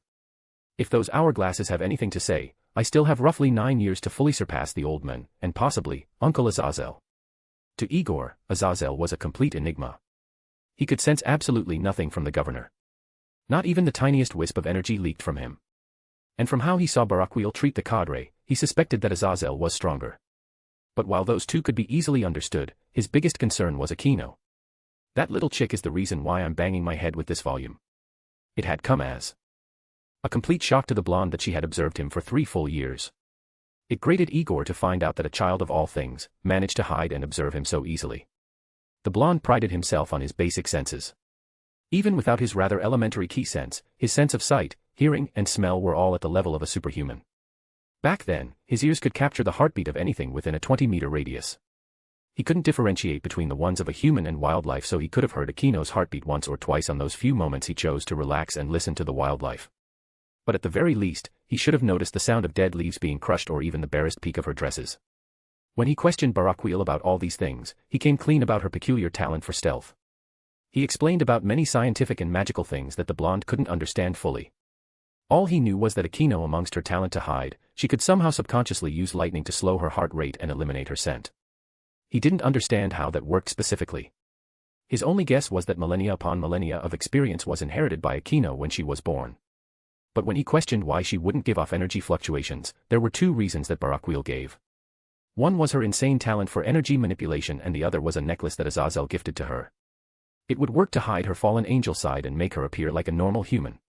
The second effect was that when within the forest, she would be shrouded with a negligible barrier of nature energy. It would serve to make the animals in the forest friendlier to her and at the same time, hide her presence from most people. Just remembering that he got snuck up by a kid, magic tool or not, made the blonde put the book on the floor and lie down on the bench. He cancelled his Kaioken and slowed the rate of his ki flow. Even if you can sneak up on me, it doesn't mean anything if you can't kill me.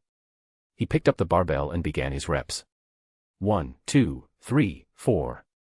Counting his reps through clenched teeth, Igor lifted away his worries.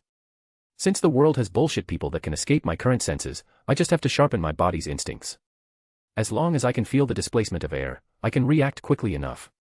He continued lifting, that momentary revelation bringing a confident grin to his face. Then I can destroy them with my fists. Chapter 20. Since the world has bullshit people that can escape my current senses, I just have to sharpen my body's instincts. As long as I can feel the displacement of air, I can react quickly enough. He continued lifting, that momentary revelation bringing a confident grin to his face. DxD. Time chamber, 3 years later, 4 years after entering. Times 4. Grew su. 3 years have passed and Igor was making massive progress, especially with his Kaioken. The learning speed of the Kaioken helped him to shorten the learning curve of one of the most difficult techniques the blonde has learnt and is still learning to date. On the last volume of Basic Key Techniques for Survival, the blonde was introduced to the concepts of spirit control. Volume 3, Spirit Control. We've now covered advanced key manipulation and aura sensing. Now, it's time to move on to spirit control. To put it bluntly, spirit control could be described as the ultimate form of key manipulation. To briefly touch upon how it works, it is relatively simple. Spirit control is key manipulation aided/enhanced by the power of the soul. No, this is not magic. Magic is the cheaper form of spirit control because magic uses the spiritual aspect of chakra, also known as yin, and is closely related to the imagination or the mind. The soul is not the mind. Well, it is, but not in that way, not completely. The mind as you know it, are only the emissions of the soul. Every human soul is equal, but not their emissions. The mind and consequently, intelligence, are affected by the amount of emissions their soul releases. The soul itself can be viewed as yin and by association, its emissions are also yin. But whereas spirit control deals with the soul itself, magic can only interact with the soul's emissions. Those emissions gather in the mind, which as I've stated previously, affects a person's intelligence, willpower, empathy, and so on. Magic users can also use these emissions to fuel their magic attacks. This is why magic users have high soul emission and consequently, feel more than normal people. I haven't went through this, but I want to explain to you how magic works so that you can further understand how spirit control works. As I've stated in my first book, magic is the combination of ki and the spiritual/yin aspect of chakra, which in this case, is the mind. Combining ki with your soul emissions or imagination leads to the creation of magic and a new subform of energy called mana. While there are cases of people who can switch between mana and ki, those cases are rare. But I will not delve into that right now. What you need to understand is that combining your ki with your soul emissions is the same as decreasing the quality of your ki. Using magic once or twice is fine. Maybe you'll create some new clothes, or dry yourself of water. That is fine. The problems start when you incorporate magic into your fighting style. Now listen to me when I say this. Soul emissions are called emissions for a reason. Ki users harness the passive energy radiated by life force. Do not start me with wordplay. I know that can be considered emissions as well. What is important here is that soul emissions and ki do not work well together.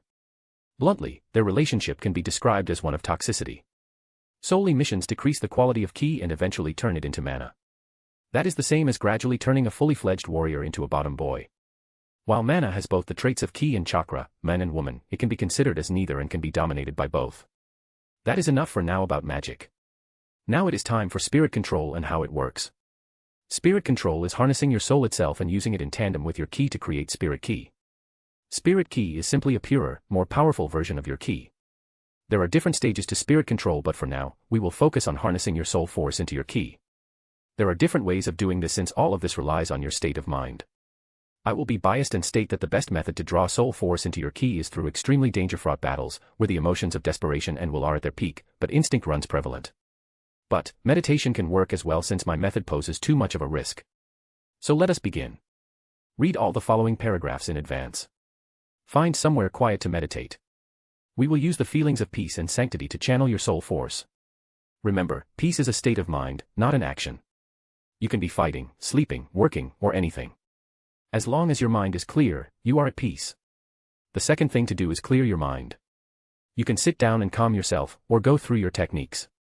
Whatever makes you stop thinking for a minute or two. From here on out, I will be delivering instructions for those going through their techniques. Yes, this is bias. If you are going through the motions of your techniques, keep doing them while focusing within yourself. Don't rush to find your soul. You have already learned how sense it, so drawing it out will be easy. Since you are not in a state of great need, you will draw your soul force into your ki through the state of great peace. So, slow down your ki while going through your motions. Your mind must be free of all thought in order for this to work. It may be hard and somewhat tedious, but you must have patience and persistence. Once you have emptied your mind, you will enter the realm of one mind, one body. That will be the key moment when you will feel a refreshing feeling all over your body. That will be the result of successfully drawing your soul into your ki and taking your first steps into mastering spirit control. To understand the reasons for why I said you must have an empty mind, imagine that your soul is like water and your mind as well as your body are like stone. Neither of the two can mix together. Your soul will whittle down your mind through soul emissions like how water whittles down rocks. That is how maturity comes about. But in order to fully meld with your soul, you must take the initiative to turn your mind and body into water. You achieve that through a state of emptiness. Once that happens, your soul force will flow into your body, enhancing your power and increasing the quality of your ki. There will come a time where you can fully integrate your soul into your body and achieve a state of unity. But that is too far into the future. However, I can guarantee you that the explosive level of power in that moment will be beyond your imagination. Now, get to it. With the Kaioken active, Igor had learned how to incorporate a small amount of soul force into his ki, and the changes were drastic. The quality of his ki had increased to the point that instead of blue, the aura was now pale white. Even the aura of his Kaioken had adopted a richer, more liquid flame appearance. This was due to feeding his strand of divine ki higher quality ki, which resulted in a higher quality excrement of demi ki. Right now, the blonde had just woken up and was about to go through his morning exercises. A pale aura of semi-transparent pale white film of aura was surrounding his body. His moves weren't strenuous or even fast. He performed his katas slowly and each move seemed to flow into the other. There was no break and no misalignment. Even with his eyes closed, Igor continued to perform his movements with peace of mind. It was only when the blonde performed these movements that his mind became clear. Not once had he slacked off over the years. Every single day without fail, he would practice how to channel soul force into his ki. The result was that the quality and even color of his ki rose and changed over the years. From his original ocean blue, the color gradually changed to normal vibrant blue, then light blue, and finally, pale translucent white. Each change in color came with an increase in quality and also a cumulative increase in strength. With higher quality ki flowing through him, everything in his body from his muscles, tendons, and nerves became stronger, more elastic, and more responsive. Although his power didn't increase to the extent that it multiplied twice over, the rise in ki quality cleaned his foundation and strengthened it. Any and all hidden injuries Igor had or gained during his times as a human with no ki were erased completely. This allowed his foundation to be made anew and increase his talent and potential even higher. If before, his talent and potential were as high as the 100th tallest mountain in the world, then now it was equivalent to the tallest mountain in the world. Ever since his ki turned pale white 6 months ago, Igor was easily able to notice that he could milk more benefits from his training sessions. Furthermore, the healing quality in his ki that had repaired his foundation also shortened the rest times needed between his training sessions. This meant that for the past 6 months, Igor could train almost twice as hard, gaining the progress of nearly 2 days in one. Of course, the amount of food he needed to consume also increased as well. But the time chamber seemed to come with the feature of scaling up with his power level. When the blonde began training 4 decades ago, he could barely consume the entire thigh of a cow in a day. Now, consuming the meat equivalent of 1 cow was the bare minimum he needed to make it through the day. When outside the time chamber, the blonde was able to satiate his increasingly ravenous appetite by lawfully relinquishing liquid assets from less than savory people and then drain supermarkets and butcheries of their products. Since he was outside the time chamber, the blonde would require less food seeing as he mostly focused on meditation during that single month outside. As for during his time with Barakiel and his family, well, there was a reason why the cadre was extra harsh during their sparring sessions. With the blonde deep digging his pockets, Barakiel would obviously be unhappy. But regardless, the blonde's progress was monumental and his power was ever increasing. With only 6 years left, Igor would milk his body of potential until he would revert to his original plan of migrating to the Himalayas. Spending 6 years in the outside world would not only rebuild Igor's potential, but it would also allow the blonde to finally grow older and enter his body's period of intense physical growth. Although his non-existent identity card would label the blonde as a 10-year-old, his body might just have a drastically different opinion. Chapter 21. Chapter 21. Spending 6 years in the outside world would not only rebuild Igor's potential, but it would also allow the blonde to finally grow older and enter his body's period of intense physical growth. Although his non-existent identity card would label the blonde as a 10-year-old, his body might just have a drastically different opinion. DxD. Time chamber, 2 years later, 6 years after entering. Time went by and as usual, Igor continued to grow stronger. But as he got stronger, his mentality underwent changes too. As the blonde continued to learn techniques, his horizons continued to broaden. There was a saying that one would not appreciate the immensity of a mountain before climbing a hill.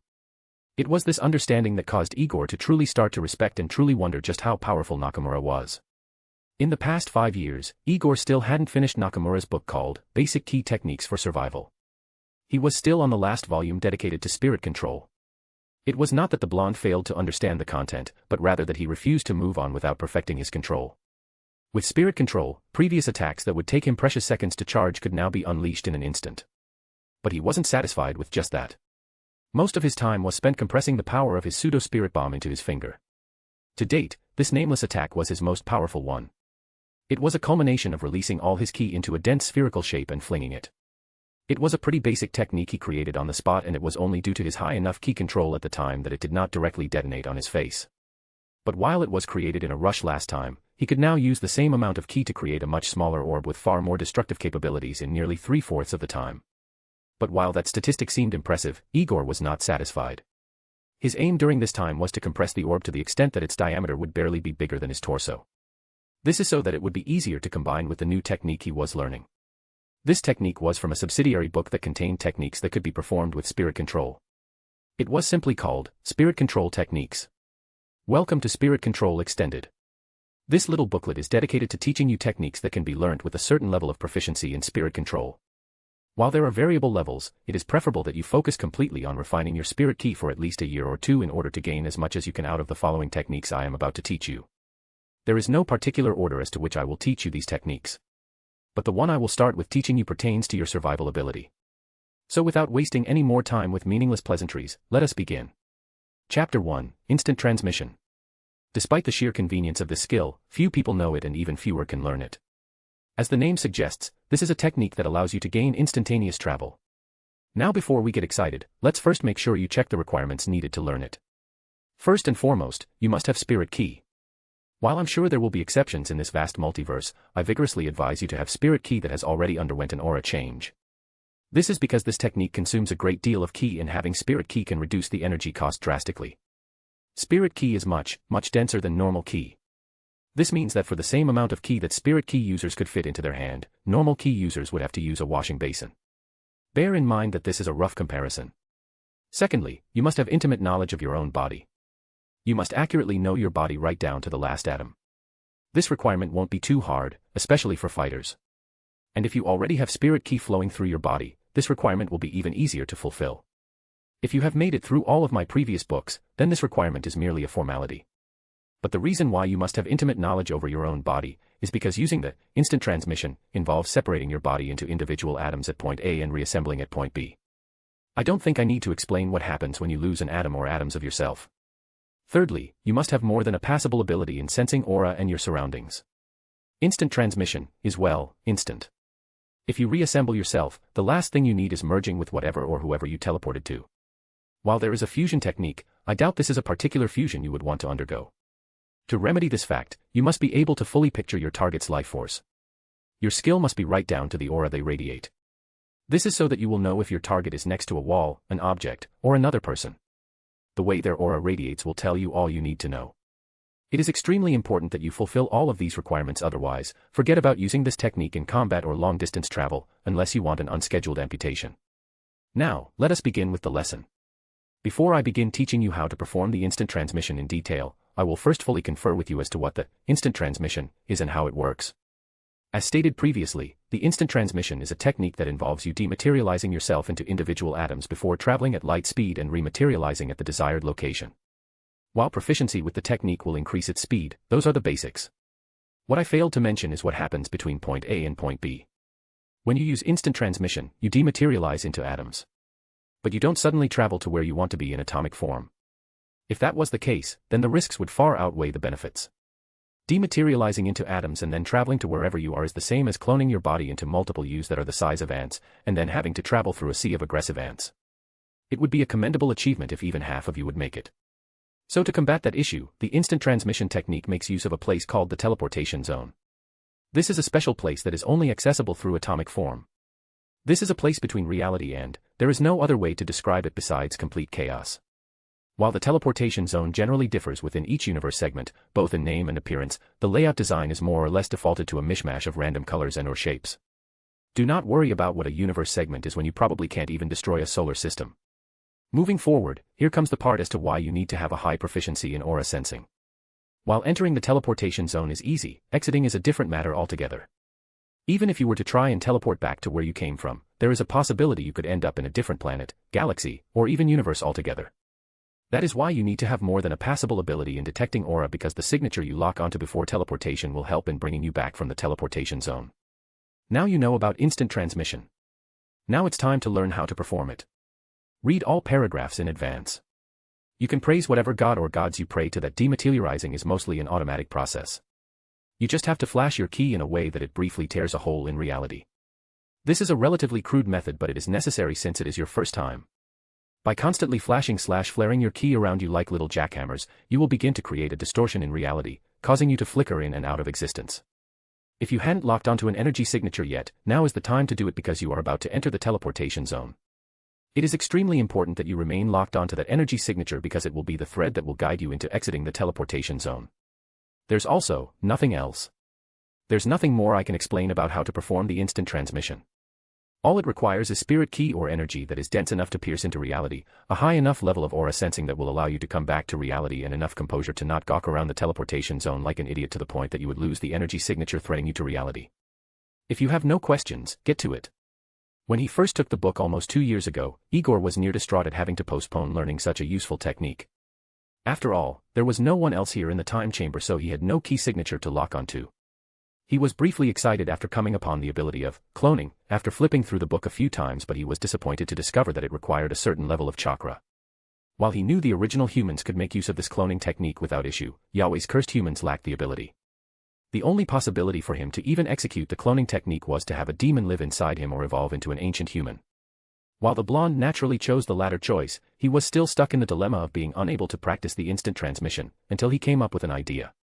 Taking inspiration from cloning, Igor came up with the idea of creating his own independent key ball that would radiate his own energy signature.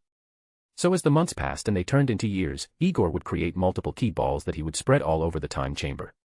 Then, he would lock onto their energy signatures being vanishing. These energy spheres also temporarily solved his problem of being unable to verify his aura sensing capabilities. Currently, he could easily sense his key balls even beyond 1,000 kilometers. Although he could not easily trust these results, it made him somewhat confident of his aura sensing capabilities. It was after practicing for the past years that he also began incorporating the thoughts of teleporting with a charged attack. While the idea was ingenious, teleporting with a charged attack increased the energy costs of using the instant transmission. While the attack itself affected the energy costs, what increased the requirements even further was the size of the attack itself, not its power. Teleporting with attacks also came with the disadvantage of messing up the blonde's aura sensing, especially since the energy signatures of his attack and his key balls were causing him confusion. While he was able to split up his concentration, his current issue remained both cutting energy costs by compressing his attacks and decreasing the amount of time he needed to charge said attacks. These few things made him go back to the basics, but all in all, the blonde was confident that before he exited the time chamber, he would have a few more tricks needed to survive. Chapter 22. These few things made him go back to the basics, but all in all, the blonde was confident that before he exited the time chamber, he would have a few more tricks needed to survive. DxD Time Chamber, 3 years later, 9 years after entering. Okay. I think I've got everything right. After 3 years of hard training, Igor finally had enough.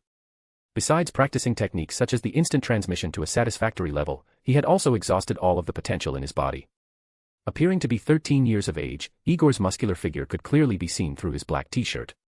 The blonde wore a dark blue haori and same-colored pants. His pants were held together by a dark blue sash, while on his feet, he wore black open-toe boots, a personal preference. Strapped to his back was a rolled-up straw mat and some books bound together by some rope he had in the gym.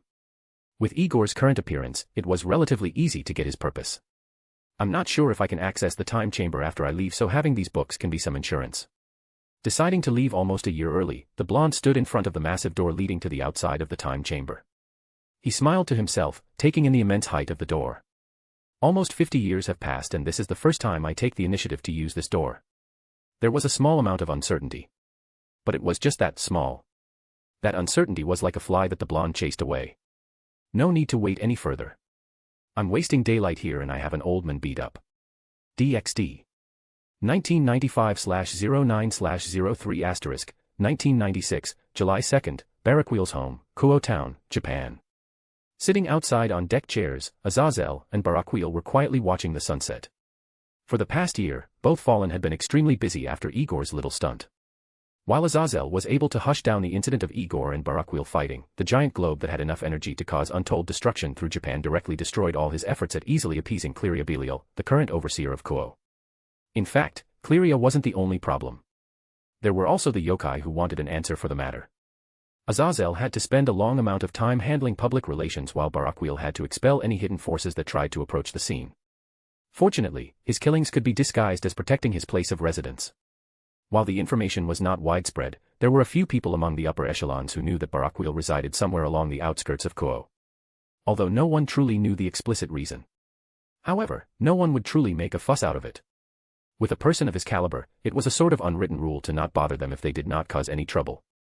After all, it would cause too many unnecessary problems if powerful entities from various factions were blocked by subordinates at every turn. But what caused the biggest problem was that the giant globe was made out of ki.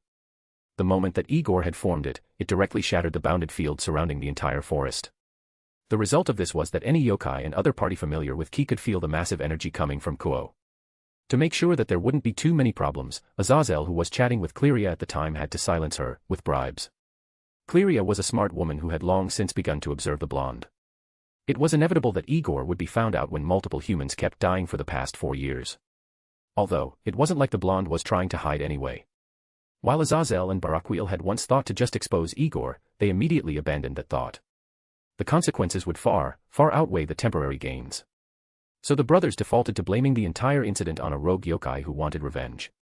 The excuse was usable since yokai weren't united and Barakiel truly did slaughter a few races over the years, yokai included. In the end, the issue was somewhat suppressed and their daily lives could go back to normal. But while the months passed, Aazel couldn't let the matter rest. It completely intrigued him that a child that young was able to release an attack equivalent to that of a low Satan-class star. To him, Igor was equivalent to a walking Longinus sacred gear. Although there was a slight hypothesis he had arrived at when it came to the source of the blonde's strength, he had to wait until he saw Igor to verify it. But right now, he would enjoy the sunset with his brother. It's truly been a while since we relaxed like this, brother. Barakiel replied with a groan, the barest of smiles on his face. Indeed, brother. But maybe it would be better if Shemhazai could also join. Azazel flinched slightly. He could already imagine how the other fallen would berate him for neglecting his work again. Don't make jokes like that, brother. It's bad for my health. After Barakiel's mocking grunt, the two brothers sat down in peaceful silence for quite a while. The gentle breeze of the wind ruffled the leaves atop the tree they were sitting under, causing a few dead leaves to fall. One of those leaves happened to fall on his forehead. Giving off an annoyed grunt, Azazel crushed the leaf in his hand and chucked the pieces at Barakiel, eliciting an annoyed yell from him. Hey! Ha ha ha ha. TCH. Barakiel began brushing off the pieces of his shirt. You always were a nuisance, brother. And yet you're still here, brother. I know I'm too handsome to leave. You misunderstand, brother. The only reason I've remained with you all this time is because I know Shemhazai can't handle you alone and Kokabeel definitely won't bother with you. Azazel laughed. Heh. Speaking of Kokabeel, what do you think our beloved brother is doing? How would I know? Maybe he's nurturing another army of lunatics like him. Azazel chuckled. Not maybe. He is. And you already have a plan in mind, don't you? In the future, yes. For now, I'll let our dear brother be our handle the blame. Barakiel offered a grunt of confirmation before continuing. Speaking of pots, have you found out anything about the brat? If I'm going to take the blame for his little stunt, I believe I have to know who he truly is. Azazel sat up from his lawn chair and scratched the back of his head. I first tried finding anyone with the surname Demori. We found a few in Russia, Italy, and Brazil, but none of the current generation has blonde hair. There was an ancestor or two from centuries ago that did have blonde hair, but that's it. I went further and searched for anyone on the planet with blonde hair, was born around the late 80s to early 90s, and has a name that means warrior. While there were a few thousand results, none of them looked even remotely similar to our blonde. Did you take into account that perhaps face-changing magic was involved? Brother. What do you take me for? Of course I did. I sent a few runts to confirm the existence of every single one of them. I even gave them a few trinkets to help detect any sort of distortions. But like before, the results came back negative. Barakiel sighed. So we have no clue who the blonde is other than the basics. Azazel grinned and looked at his brother. No. On the contrary, we do. You see, I thought about the story little Aquino told me. She said he always appears around the 9th of August at the same spot, and it has been that way for roughly 3 years without fail. And then there's this home he talks about. I assume that whenever he vanishes, he goes to that home. He then paused, his gaze becoming even more serious.